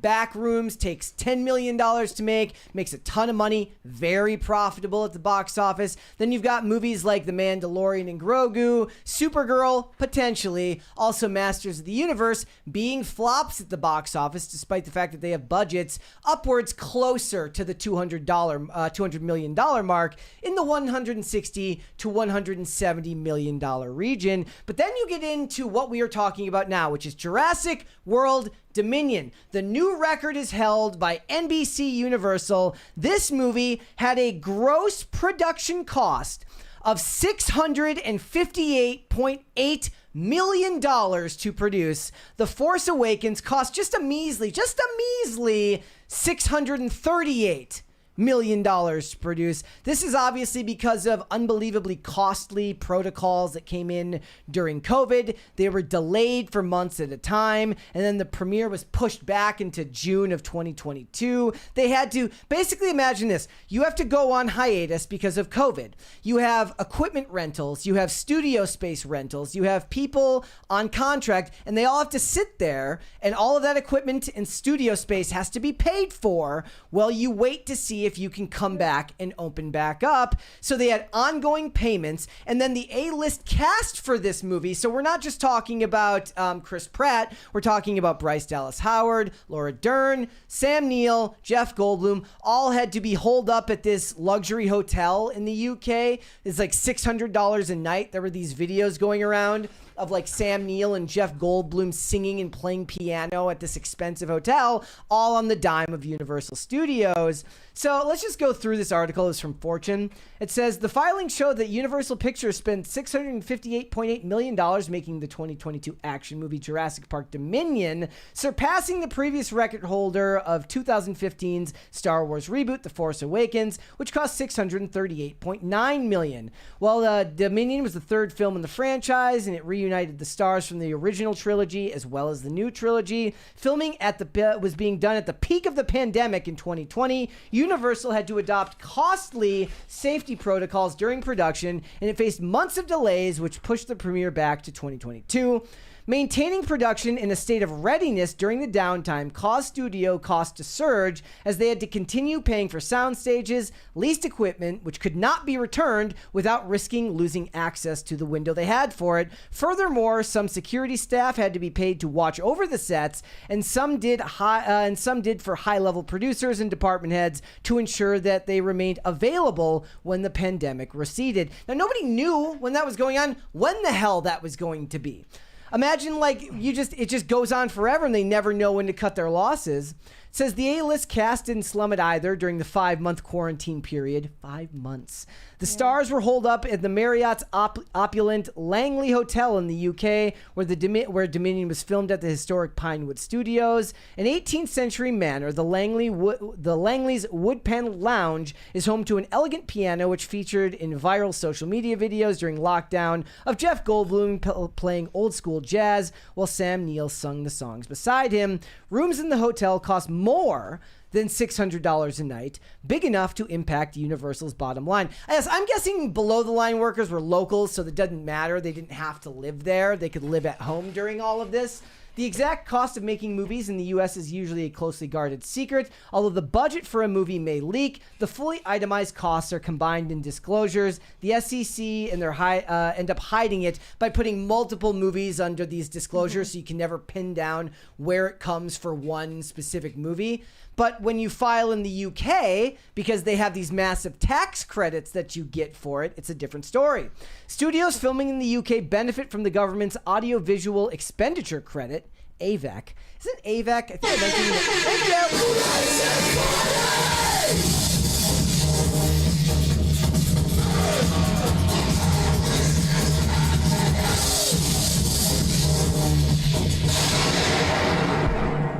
you. Perfect. So because of the audiovisual credits that they get cash reimbursement of up to 25.5% of the money they spend there as an incentive for foreign studios to use British talent and locations. But all that comes with a catch. To qualify for reimbursement, a movie must pass a points test proving that it's worth it for the UK. The test is based on factors such as how many of the lead actors are from the UK, the amount of UK content, and how much filming was done in the UK. It explains why scenes in Dominion were shot in the woods of southeast England, while Wolfson College at Oxford University doubled for the headquarters of the corporation that cloned some of the dinosaurs in the film. Likewise, Universal's points tally was helped by the presence of British actress Isabella Sermon, who plays the cloned girl at the heart of the movie. In addition, at least 10% of the core costs of the production need to be incurred in the UK in order to demonstrate this to the government. Studios set up separate production companies there for each picture. The FPCs have to file financial statements which shine a spotlight on everything from the headcount and social security payments of the staff to the amount of reimbursement banked by the studio and the total cost of the production. It takes some detective work to get to the bottom of it, but it's very, very enlightening here. The statements are filed in stages starting during pre-production and going on long after the premiere to give the company time to collect all of its bills and receipts to receive the money for them. The list set up Arcadia Pictures, which was filed this year, and show that during the year to December 31st, 2024, the company cost came to $79.9 million, bringing the final total to $658.8 million. So they were still tallying costs all the way in. That's to insane. Yeah. One of the biggest single costs was paying the staff, which peaked at an average of 454 monthly employees. This does not include freelancers, contractors, and temporary staff. They aren't listed on the books of British companies. Even those aren't often represented by the majority of the workers in the film. Universal paid $36.2 million to staff working on Dominion, in addition to spending on UK services such as security, equipment, craft services, because everybody has to eat for all of that stuff. The economic impact justifies the cost reimbursement, which came to $127.8 million they got back for making this movie in the UK. So the budget ends up coming down to just a measly $531 million that it cost to make this movie. And I guess the funniest part about this is it made $1 billion at the box office, and it still lost money. That's a wild statement. Either score, either on the reimbursed amount of $531 million or the regular amount of $659. It loses money either way. If you take a $531 million movie, you times it by 2.5, which is roughly what it takes for a movie to turn a profit. It would have needed to make $1,325 million. It only made like $1 billion, like roughly $1 billion even. I've got the numbers up there, right there. So it would have lost money either way. Yeah. And theoretically, that number is even worse because this movie made the majority of its money from the international box office, and they keep even less of the international box office holdings. So if you're ever wondering or you guys feel bad about how much money you spend or are not spending on a daily basis, just remember that this movie that made $1 billion at the box office didn't even turn a profit. Don't listen to that bad financial advice. Imagine if they shot it here. They need Caleb Hammer's stat. I was going to say, someone's going to have to go on Caleb Hammer if we live by those rules. But before we move on, I'm sorry. Someone brought up his name Jared Fogle, and I just remembered the Folgers commercial. That's like what the first thing that popped in my head was that Folgers commercial. Isn't Jared Fogle the Subway? That's Jared? the Subway guy that was. Jared Fogle and Folgers are not the same thing. But I saw Fogle and I was like, oh, remember that Folgers? That really weird Folgers commercial? Like that was just my brain. That ended up being fake. I mean, it's real, but then they made like another like. It's so funny. Is that guy still in jail for his crimes? Think so. His crimes. Let me look him up. We can do this after we do the last segment. But I don't know what I'm pretty sure he's getting his $5 footlongs in a cell now. Well, they're probably not $5 in the cell. Okay. They're like it's free. No, he has to pay for them still. I guarantee you, in some way, shape, or form. I don't think Alex pays with money. With his commissary funds. He's paying out of the. He's paying for it, all right. He's taking money out of the old prison wallet. Is what's happening, handing it over. Yep. It's not good. That's all I'm saying. All right. Is anybody here looking forward to the time? We were talking about time capsules a little bit earlier. This kind of came up yesterday because I was informed that there is, in fact, an America 250 time capsule that was just made. It's enormous. What's looking? There's a ton of stuff in it. It says America 250 officially seals America's time capsule and reveals the contents ahead of the July 4th burial in Philadelphia. So it's not buried quite yet. It says contents include contributions from all three branches of government. Well, get that shit out of there. Bye. All 56 states and territories and America 250 programs, partners representing America's semi-quintennial. Capsule will be buried in... Quincentennial. Did I say quintennial? Semi-quincentennial. Thank you. Yep. Capsule will be buried at Independence National Historical Park on July 4th, 2026, and reopened in 2026. What? 2276? Yeah. What the... 50 years. Yeah. Oh, 250 years. 250 years. That makes sense. What were you laughing at when I was trying to say semi-quincentennial? Because you've been having a problem reading all day and you nailed the biggest word that's like I've ever seen in my life. So, yeah, the semi-quincentennial. Thank you. I apologize to anybody who I made choke on their food, by the way, because I see a lot of people I apparently almost just killed, so I'm sorry. That's okay. I will never be funny again. Not allowed. Ban. So I was like wondering, like, what is the stuff that's going to be in there? Right? So these are some of the things. Innovative and technological highlights. The Library of Congress molecular data storage device. It's a tiny metal vial, pencil eraser size. Like, I guess like this type of pencil eraser size? Yeah. With synthetic DNA encoding digitized historical items, including Thomas Jefferson's rough draft of the Declaration of Independence, Francis Scott Key's Star-Spangled Banner lyrics, and the 1898 Sousa Band audio recording, a 3D rendering of Lincoln's hand. Why his hand? What? Should have been his beard. His hat. His hat. His hat. The hat Hello? was the first thing I thought of. Why? Like, the hat still exists. I get it. Keep it on display at museums. Wait, where is it? It's at the it's at the Smithsonian Museum of American History or whatever. Okay. Whatever the name is of that one. It's on display. I've seen it. There's an iPhone 17 Pro Max representing 2026 tech innovation. Also, the SLOP relationship between government and corporatists, you know? Tim Cook over there at Apple. California's Quibbit chip, which is, I'm assuming I pronounced that wrong, a fusion superconductor segment. General Atomics from San Diego contributed that. Arizona's laser nano etched stainless steel challenge coin with the full texts of the Declaration of Independence and the U.S. Constitution, plus amendments.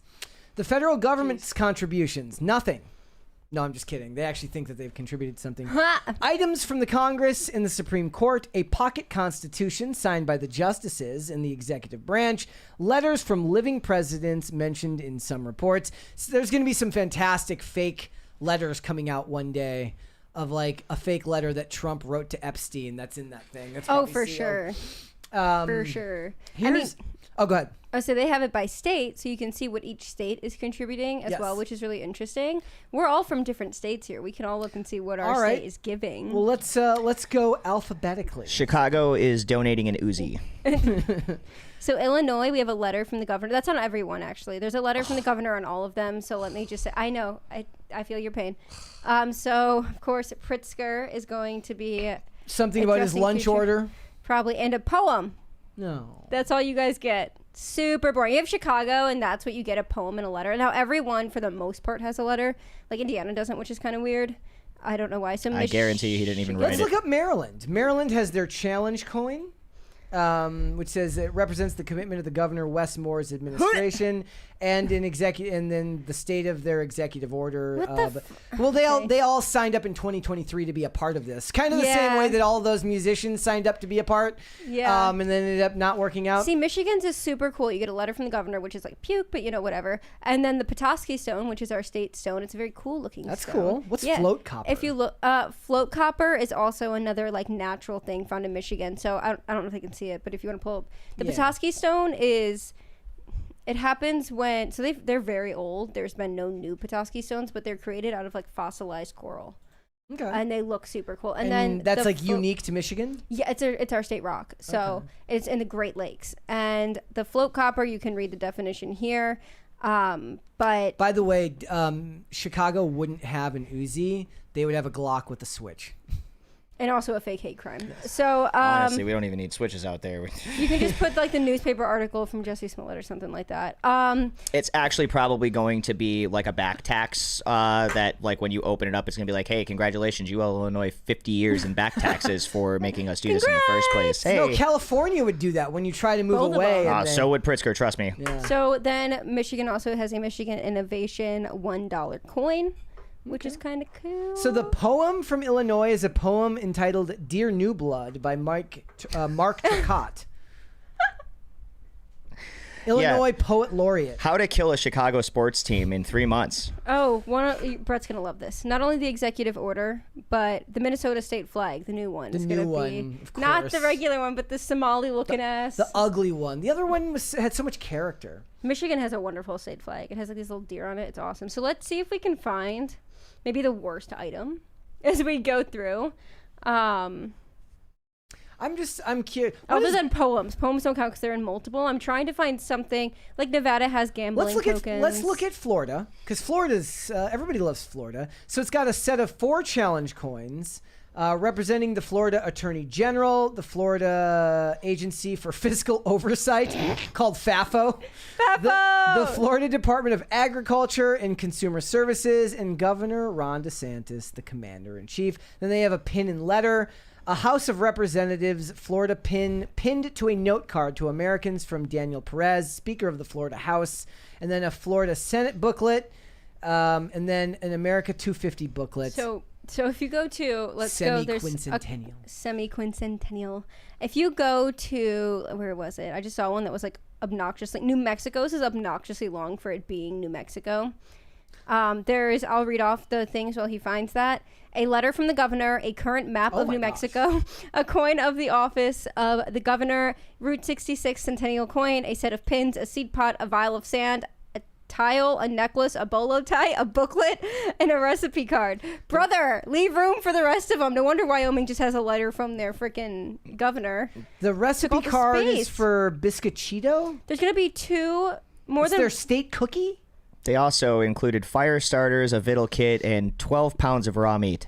It's basically a camping trip they put in there, yeah. I kind of like the idea of the Route 66 centennial coin. That's in Oklahoma's too, so I don't know why. I'm guessing every state got their own, but then there is there's gonna be there was one. I love how some of these states just didn't even try. They're like, here's a letter. I was gonna say Illinois just of course falls short on everything, and no one is gonna be super thrilled about a letter from the governor because we all get one every week telling us we have new taxes to pay. And Wyoming is just a letter from the governor. I would like both of you to try to pronounce under Wisconsin.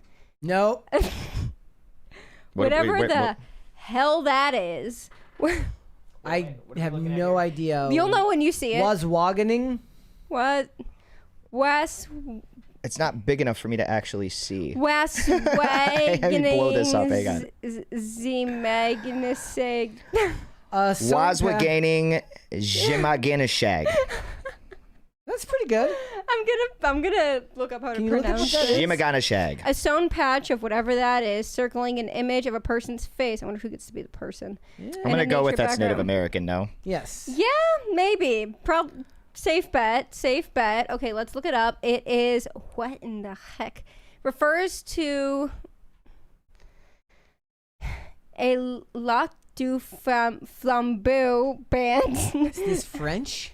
Now it's French, of the Lake Superior Chippewa, and their culturally rooted educational community in Chippewa. Okay. So refers to Torch of Light with the...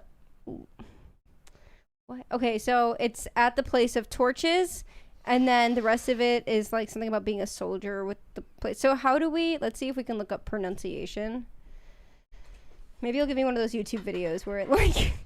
pauses. This is from Oregon, the See Who Watches pin, which just sounds like a serial killer episode of a TV show.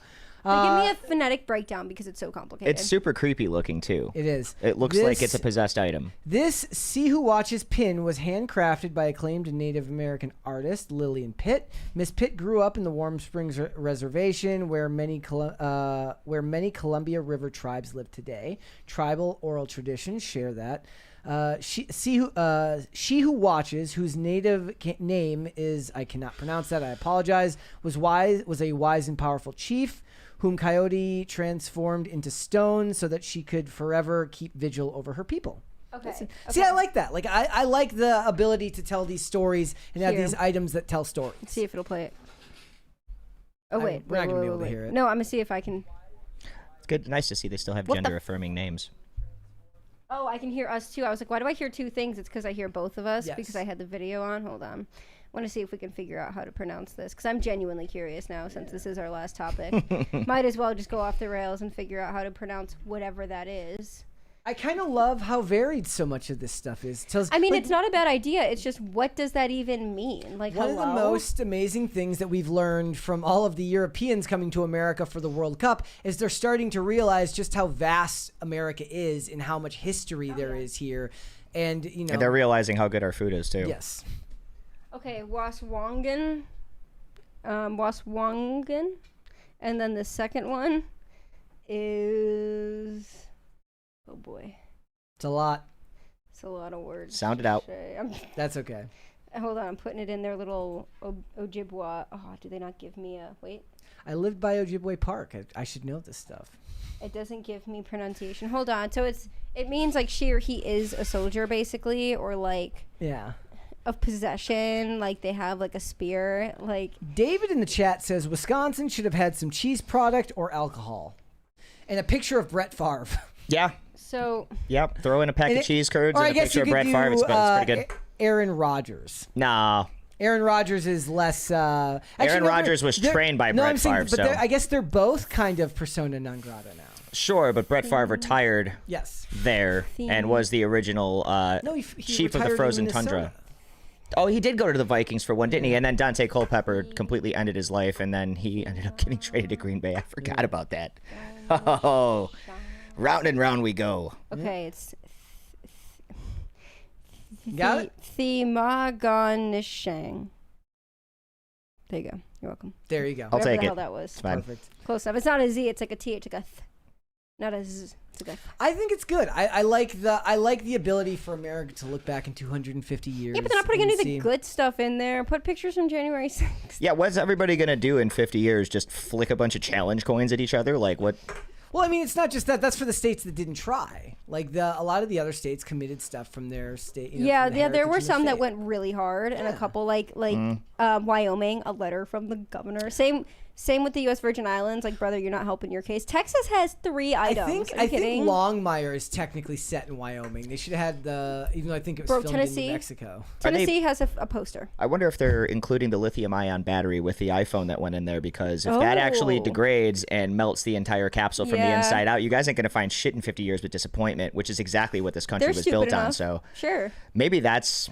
There would be something poetic in that. Yeah.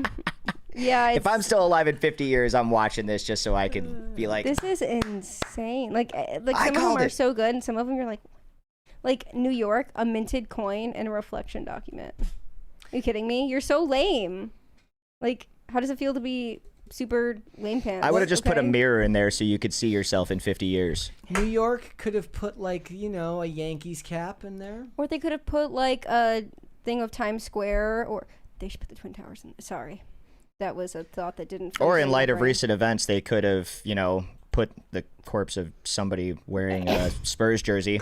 There you go. True. Or flipped a car over. Who knows? A bus that's on fire. Yeah. Do that too. Yeah. I mean, that's like a hallmark of Americans when they win any type of championship, especially Cities. Boston. Cities. I mean, not Americans. Chicago got pretty crazy, but there was limits. And again, this was 1998 was the last time we did something like this. But we had a baseball championship won in 2016 from a team that hadn't won in over 100 years, and the city did not burn down. Let alone we weren't out there beating the shit out of Astros fans. You know what I'm saying? So. Oh my gosh! Wait, did you not see California has a Claude AI prediction? Oh, what is it? Does it say what it is? Given the prompt, write me a prediction of what California will look like in 250 years from July 4th, 2026. Claude, LLM musings are printed on archival paper, serving as a tangible representation of AI in 2026. Only time will tell if the predictions that laid out will be realized. Like, you could do that for just the country. Why do you have to do it for yourself? God, I hate California. Not a fan?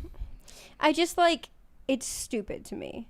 Make people write it. Don't have AI do it. Ask Californians, ask 100, I mean not 100, but like 30 Californians what they think California will look like in 250 years and put that in there. I love those like videos from the 1960s where they're like, where do you think the world will be in the year 2000? And you see them talking about all these crazy things and you get to see what's true, what's not. So I do think that would actually be more interesting. Yeah. Not written by a computer, but it's people, like real people who walked on, you know, I guess that the same point land. is like AI is we're in a unique time now where it's become so important to the culture that they felt like at the very least, even if AI collapses, some people think it's a bubble that bursts. Yeah. It'll be interesting in 250 years to be like, I think it's more interesting what the people thought. People can ask AI if they want help with it, but you know. Like me the other day when I asked AI to write a better finale for, for person of interest. Reset the counter. Yeah. Reset. Yeah, it is what it is. I think it'll be fun in 250 years for them to open that.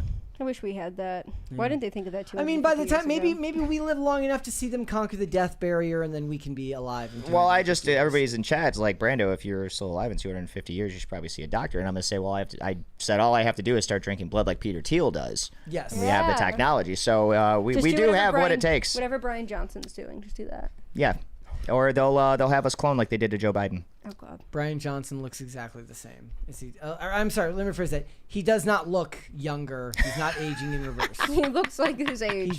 He's like in a world where now women get plastic surgery to look like some weird amorphous age of nothing. He looks exactly like you imagine he looks. So. Yep. All right, ladies and gentlemen, let's go to Super Chats then here, and then we will be hanging out. Another heads up for a video I think I'm going to be making tomorrow for you guys. So Patrick Renna is a very fun person to follow on Instagram. He plays Ham Porter in The Sandlot. And he's got a production company, and they are doing a new television show called Dugout Dads.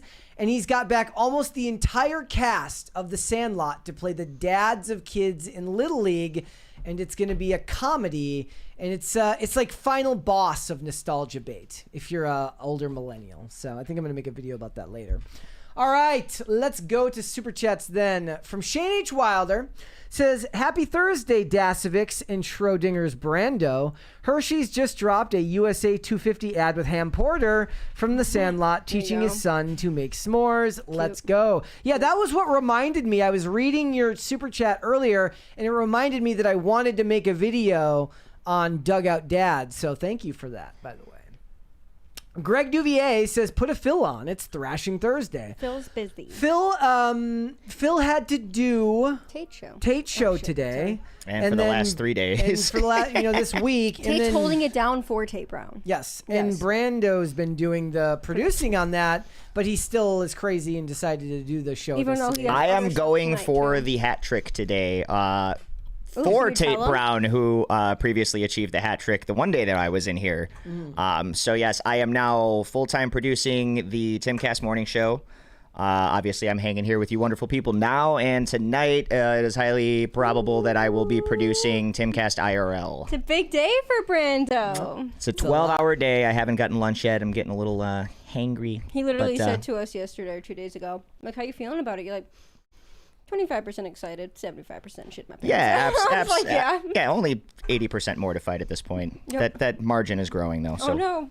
Doing the long day with IRL never really bothers me because there's like a 90% chance if I didn't need to, I wouldn't have to say anything anyways because Tim can just talk the whole time. Oh, I'm not even worried about having to talk. That's the one thing I'm probably not going to do. That's my responsibility when I'm on the show. Like, you've got even more responsibility. Yeah. Although, in fairness, the last time we did I was in there shadowing him, shadowing Carter, the great Carter Banks. Shout out. I ended up getting pulled onto the panel to talk about Oh, that's right. the Chicago Bears for 2 hours. Yeah. So I can't say I won't end up talking, but But you're going to be actually busy. Like I am going to be busy pushing buttons and trying to stay the hell out of Tim's way. So Better yeah. not see a damn complaint tonight, you Discord people. Oh, complain all you want to. I love that shit. Okay, fine. But tag him at least if you're going to do it. Tag him at least. Burn me down. I don't give a shit. Yeah, don't yell at me about it, okay? Please. All right, I got a couple of Rumble rants here. Several, actually. First one from Broody Gambit says Baywatch should just film in Wilmington, North Carolina. It's a beach town known for its film program at UNCW. Already has infrastructure from the CW. If they could avoid North Carolina taxes screwing them like Swamp Thing. Yep. Can I just address one of the chats right now? Is Sure. that allowed? Wait, this is a super chat? Go ahead. I don't want to forget. Someone said that they're upset they didn't get their hands on the Ian skateboard that we came out with for the Boonies. It is a wonderful skateboard. Fear not, you may not get a skateboard of it, but we have a product coming down the line of that same design. Is it the one of all of us shooting him? Yep. Yeah, fantastic. I can say this because we've already sent it. Ken on Rumble says Gabraham Lincoln. Hell yeah. It reminds me of Garth from Wayne's World. Yeah, if he were a gay, he'd be Gabraham Lincoln. He'd be no, it's if she were a president, she'd be Babraham. Yeah, Lincoln. right. Happy birthday, Mr. President. Oh, he does the tummy roll. Such a great movie. It really is. See that if people always ask me, Brett, what's your dream job? It would be to sit here and do watch-alongs with Wayne's World and call that work. I would love that. Grunmeister says, I get disgusted every time I see something new from Disney. Can we just get a bunch of people fighting in monster costumes instead? Yeah, but then you'll end up with like that person who said, do you want to pet a cat? And then you end up with like a weird French maid outfit at a mall. Yeah. In front of God and everybody. It's bold. Anyway. Yes. Did you miss, or was that? No. Okay. I will do that last. Back to the super chats here. Where did I go? Oh, yes. From Shane H. Wilder says, if it makes you feel any better, Brett, it is 113 degrees outside today, and the control room I'm in is 86. Brother. I might die today from either Olivia's cringe or heat stroke. Yeah, I'm not going to lie. It's actually... It's getting... Brando's got a long sleeve shirt on. I'm starting to get a little too warm. A little bit. I know, I forgot to The open my irony fan. of having an unopened fan as you overheat is not lost. I'm trying not to look at it. Yes. I know, I really want to open I'm doing the pretty fan. good, actually, at not looking at the fan. I really wanted to open it, but I was kind of running Who is late. not only off, but still in its box. I was running behind. And the tape is It's sealed. like that I was running behind! We don't even know if it works. It's like that meme of the guy who puts the bedside table that's still in the box next to his bed and puts his clock on it. On the puts a lamp on Or like box. the box of the entertainment center, just put your TV on it. Pop Culture Junkie says, Olivia could just feel your Supergirl enthusiasm. I'm so glad you caught that. Thanks, friend. Brian Bledsoe says, Brando, did you make it to Quiznos? Oh, shit. No, I did not. Oh, no, you were No. so certain. No, and I totally could have hammered it out today, but I have to be somewhere after this. I'm so hungry. One of these days, I'm going to get there, I swear to God. And if I don't, then it'll happen the second I get to Vegas in a few weeks. Oh, yeah. Because they have one in the airport there, and You'll I found have it to last time, send- and I was like, wow. You I have to send a don't think I've picture ever in the eaten it. Discord, the PCC chat. Yeah, I could so probably we can do see that. that, so we can show them. Yeah. I don't know if I've ever had Quiznos. I will be smashing a chicken carbonara at some point in the near future. Believe me, as my 40th birthday is coming up on Monday, and I desperately am craving a chicken carbonara. Everyone wish Brando a happy birthday because you're not going to see him. Or don't, because I'm turning 40 and no one wants to celebrate a thing like Do that. it. So Wish forget him I a said happy anything. birthday. I'm 40 like a week after you, and I'm going to celebrate. I'm going to figure it. I'm celebrating by coming to work. I'm making that up. Is that an old person thing? I'm celebrating by coming to work. That's an adult thing. To be fair, like I've never really cared about celebrating my birthday, no matter what year it is. Being We have it 40 off. has nothing to do. Do we? Yeah, we're off the second and third. I use it as an excuse to go do something I want to do without anybody telling me that I can't. But realistically, I've been able to do that for 22 years. So I mean, technically we have that day off. I gave, whether Brett takes it off or not. And I never even have birthday or Christmas gifts that I want, Oh, but I shoot. did give Olivia Give him a a gift. choice, or something I wanted. I said I wanted to replace my N64. Oh. I still have mine somewhere. I have to find it finally bit the dust. That's a pretty damn good run, though. I mean, if you don't get that, blame Mocha for her vet bills. I'm just gonna buy it myself. Good luck. They are extremely expensive now. I was gonna get him one for like $150. If you can do it. There's a store in Martinsburg. There's a store in Martinsburg that has them and like refurbished, and it's just there.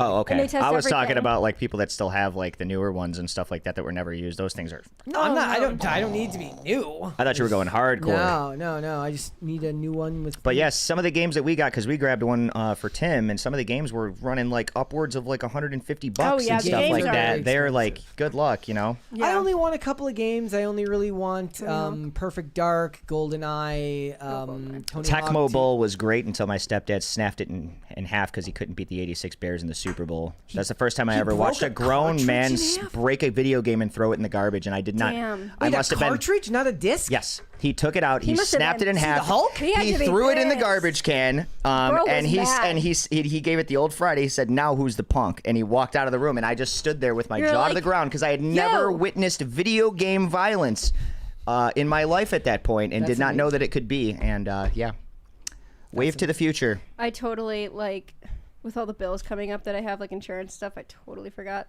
You'll get something, but it's not going to be an N64. Blame the cat for costing me $700 Just a couple for weeks that, ago. I'm going to go this weekend and treat myself. You Then know why? go treat yourself. I'm going to be busy working on Saturday. You know what I'm going to go get a new flat build hat. That's what I'm going to do. Yeah, as you should, King. And maybe a pair of shoes. That's your God-given right. Let's do it. As you should. Why not? Just don't do it in Vegas. It's going to be more expensive. Nah, they don't have anything I like there anyway. Shane H. Wilder says, "Let the women lose." Olivia Dasovic, 2026. Indeed. Quote me on that as long as you need to. Let the women lose. Make the women lose, I argue, actually. Brian Bledsoe says, "Since Brett brought up Masters of the Universe, and I know it's a... I think he meant nitpick. But the one thing that annoyed me as someone who has been to Oklahoma City numerous times, that was not Oklahoma City at all." That's so... I mean, that is true. That like very often, like you'll know a movie. It's like when they talk about Gell-Mann amnesia, where you know a lot about a subject, and then you read an article like, this is bullshit. They didn't do any research. Then you read another article, and you're like, oh wow, they really know what they're talking about here. There's got to be like a city or a state version of that, where when you see a city or a state in your, that's supposed to be when I see a city or a state that's supposed to be Minnesota, and it's very clearly not. You can always tell, but then you're like, oh, it's probably Oklahoma.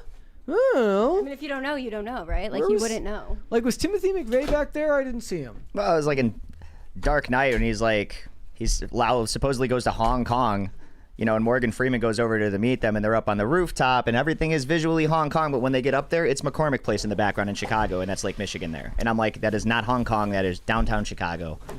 Damn. Caught it right away. Tried to fool us. All we right. found you. That's good as far as a nitpick goes, Brian. I think that's a fair nitpick. Yeah.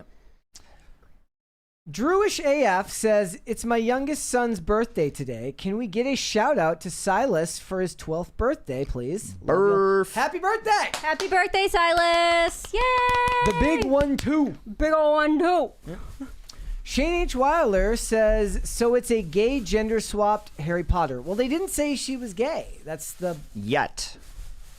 Yep. Until she realizes she has feelings. It's like Mary for at the movies female. with her crinkly boxes. Mary would have the worst, food wrappers. Like, she would find the most, sound, the plastic ones that that. it's like a clear top and then it's black on the bottom, and it just makes sound when you open it up. Usually handles like a bundt cake or something like that. She would get the loudest, like the click clack connector ones. She would get that and bring it to the movies. Like 4 o'clock in the morning, and you can hear somebody actively eating your cake out of the fridge. Yeah, that's the best. Yep. All right, Shane H. Wilder says, there it is. Says, Texas put in a glass paperweight with the state seal, a Texas flag and seal, and a copy of the Texas Declaration of Independence. Yes. Cool. The question is will Texas still be a part of the of North America in 250 years? So sorry, I could not wait. They are still trying to secede, man. Who are we kidding here? I was just more focused on my inability to read. That's okay. Shane H. Wilder says, it's like the rule of thirds and the golden ratio don't even exist anymore. Dead center filming is so dull. What I'd give for some leading negative space. Oh, yeah, for sure. Dingus Khan of Gongolia says, little known to most, but Minnesota is revolting against the new Somali-Minnesota flag. Nice. I fly the old one proudly. Rocks and cows forever. Yup. Good stuff. I don't see that going down the same road as the Confederate flag, you know? Yeah. Unless cows are going to be considered a sign of bigotry one day. They already are to Bill Gates. He's Bill Gates. He can... Never mind. Cows put off methane. Their farts are ruining the world. Shane H. Wilder says, there are some weird ones. Maine gave a whale bone, and Utah left a ticket to their theme park. Yeah, because that's going to be so worth something. Maryland was told they could not include Old Bay. That's why they only What about a canister? Like an emptied canister? That's what they should have done. Like, yeah, and clean it out. When you mentioned the iPhone, the battery, I was like, maybe they just gave like the guts of like they left out the guts of the iPhone and just had the outside.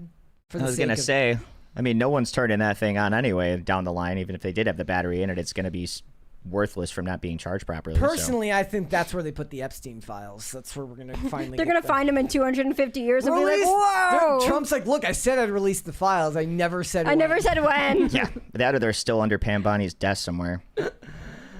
Shane H. Wilder says, yeah, California put an AI chatbot prediction for what California would be like in 250 years. They should have just said, watch for Snake Plissken. Yep. Greg Duvier says, awesome, Brando, with the hat trick. Which hat trick? Oh, today. Doing the three-show hat trick, yes. I did a version of it once with Culture War. When they were doing, you were so tired that day. When they did Culture War back at the long old day. Location. Well, that was like early, too, because you would do it at like... 9. Yeah. Yeah. Way early. At least you were living there at the time, so you didn't have to like commute in or something. Also, Pop Culture Junkie says Baywatch using former Dawson's Creek facilities. Isn't that? But I thought Dawson's Creek was made in North Carolina. I thought it was too. Maybe that's what he's suggesting. Maybe. Or is he just saying it? To look into that. Mike says, Brett, there's a store in Townsend Mall that sells N64 parts. Bit far from you, but will save you money. They're easy to work on. I'm not doing that, just like I'm not going to like make my own beef jerky or buy a cow and slaughter it myself. You should actually make your own iced coffee. And I'm not going to do that. I'm not going to do anything from scratch. There's nothing conservatives like more than when you come... Like, okay, here's the thing. I don't even get expensive coffee from Starbucks. I don't come in with the $7 Starbucks order. I buy cold brew concentrate at Walmart for like between $4 to $6. Depends on the store location. Which gets me a week's worth of coffee. And they're like, you can make it from scratch at home and save you money. I'm like, over my dead body, will I make my coffee from scratch beyond the already kind of from scratch that I am doing right now? I get mine from big K-cup thing from Costco. Yes. And usually my parents get me one every Christmas anyway, so by the time I buy it once a year. I like to make my coffee. They're like, oh, why would you buy beef jerky when you can just buy a cow and slaughter it yourself and make your own? That was like the time that I was working in the diner and this lady comes in. She gets like a chicken fried steak, okay? Just putting that out there. Chicken fried steak or whatever it was. We're like, how was everything? And she goes, well, my food tasted like it was frozen before you made it. Yeah, because I went in the backyard, cut up a cow, got you a steak, fried it up for you from scratch, lady. No shit, you're at a diner. What do you expect? She's like... Do you know what happens to raw meat when you don't refrigerate it? Apparently you can't eat it anymore. Oh. Do we have any other super chats? Bacteria. Yeah, I was letting you guys... Oh, okay, I was going to give us the update on Jared Fogle. Continue. Dingus Khan of Gongolia says, who has more hats, Brett or Brando? I don't know. Brandon, how many hats? my hat collection severely depleted when I left Chicago, and coincidentally enough, you can't really get a good Chicago hat in West Virginia, go figure. So most of them have to be ordered now, but I think I'm back down restarting with all the stuff that I bought for IWL and everything, and just hats in general.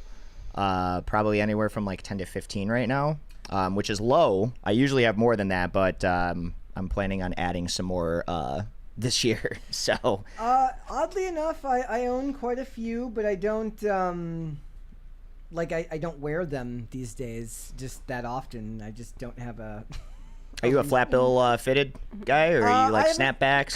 Combination of both fitted and snapbacks, just because they're different design structures for both. You wear them when you're skating?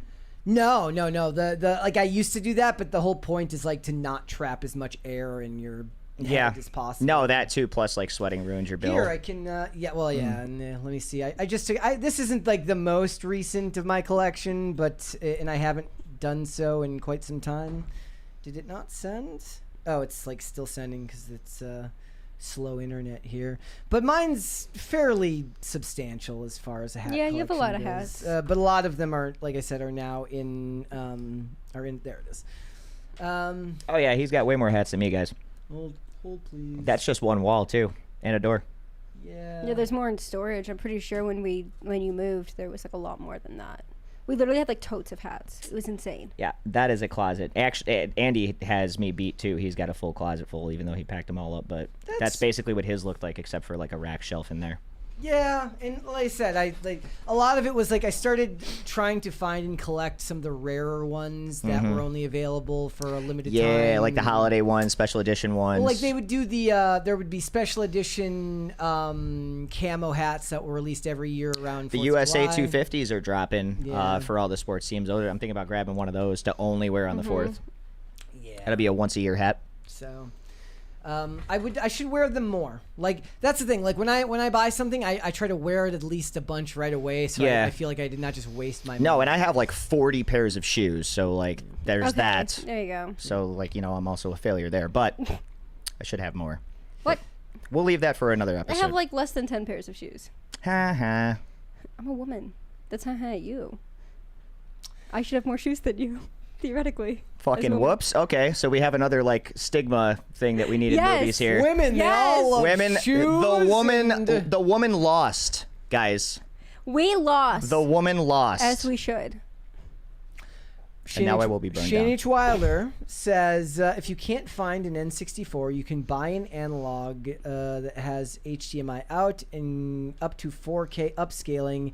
It can play all N64 cards. I have an emulator. I was gonna say, they have a shit ton of emulators out. Like I have an emulator Raspberry Pi that doesn't I don't like the way it plays. There's one in the trailer that plays like all three. That plays like the NES cartridge, the 64 cartridge, and whatever the hell else happened after that. I don't remember, but I've just never been a huge fan of the way the emulator plays. It doesn't have the same feel as the I feel like game. there's also kind of like a split second of lag in a lot of those, and it's like hard to get a controller that is worth a damn. So unfortunate, but not my favorite thing.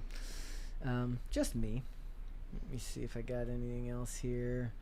Broody Gambit says North Carolina didn't burn down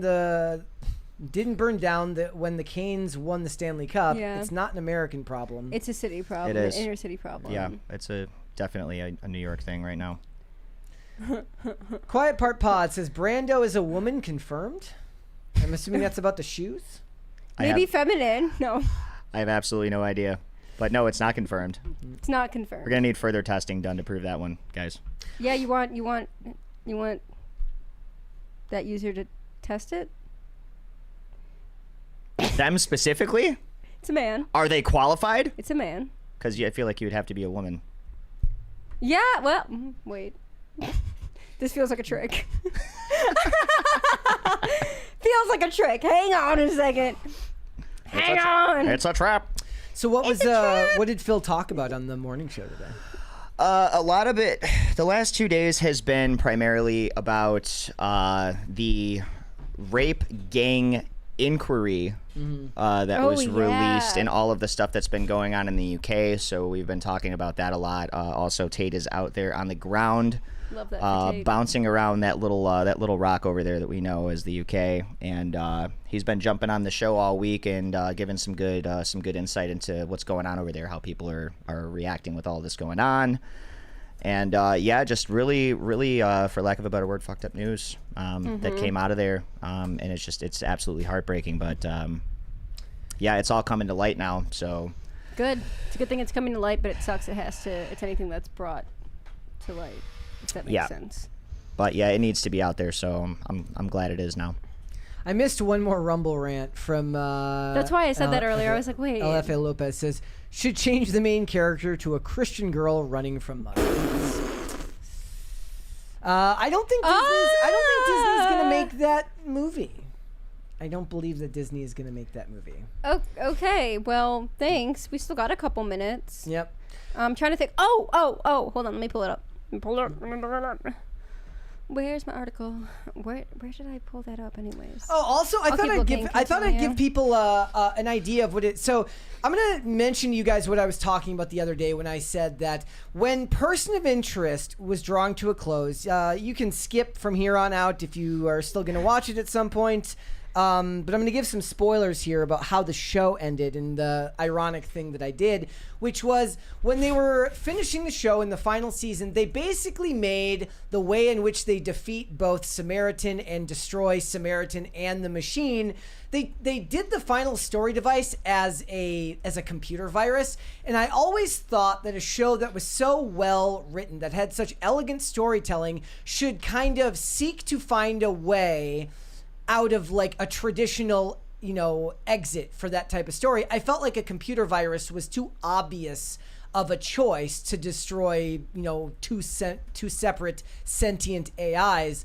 And the funny thing about it is there are large-scale consequences when they do it that are actually kind of interesting, because it's not just the AIs that die. The ICE-9 virus ostensibly destroys the internet, which means they have to be okay with large-scale casualties as long as they can destroy the machine, which is an interesting ethical dilemma. But I always thought that there was another way that they could write it, and I didn't know what that would be. So I tasked AI with coming up with a way for a show to tell a story about how human beings would destroy AI, and it gave a couple of really interesting ideas.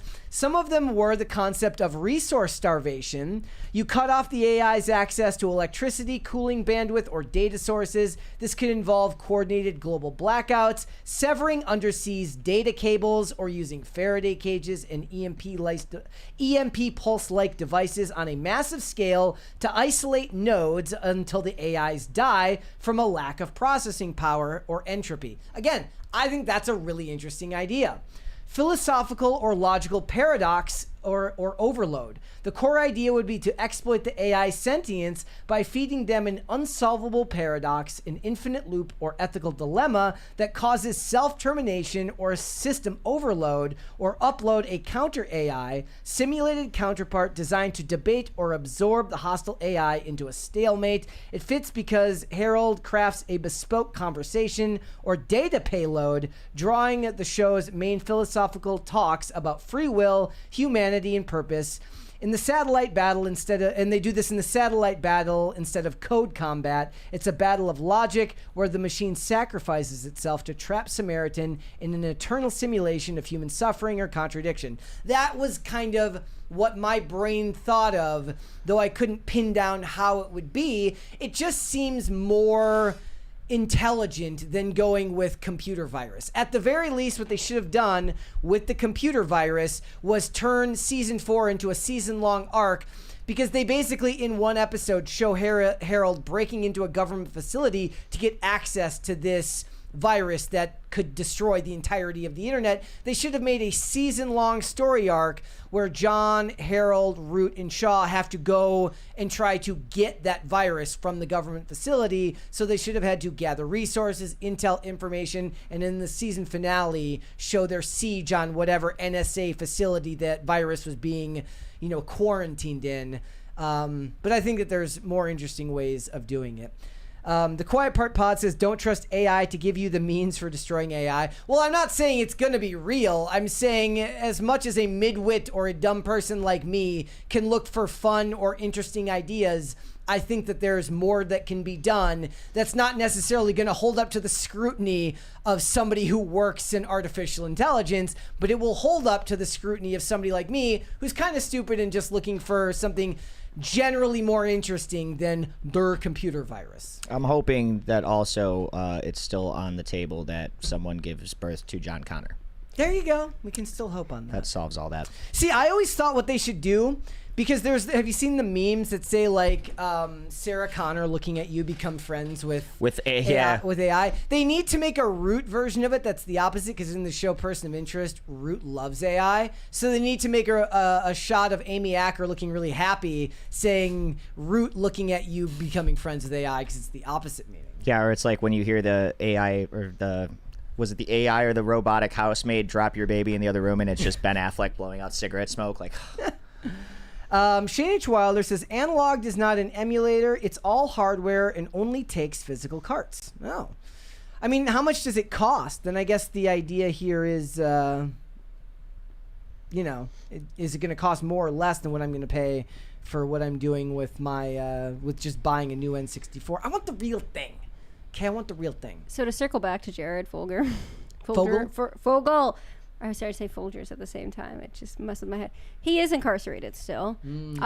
So he was sentenced to 15 years and 8 months imprisonment, lifetime of supervised release, and then obviously a bunch of fines. Registered sex offender. Restitution of $1.4 million. He had over 14 victims. And he has 2 kids, by the way. One for each Subway sandwich on the menu. No! And then, so he will be out if he was in prison. Let me see when he was incarcerated. Date apprehended. See, I need incarcerate. I guess we'll count that.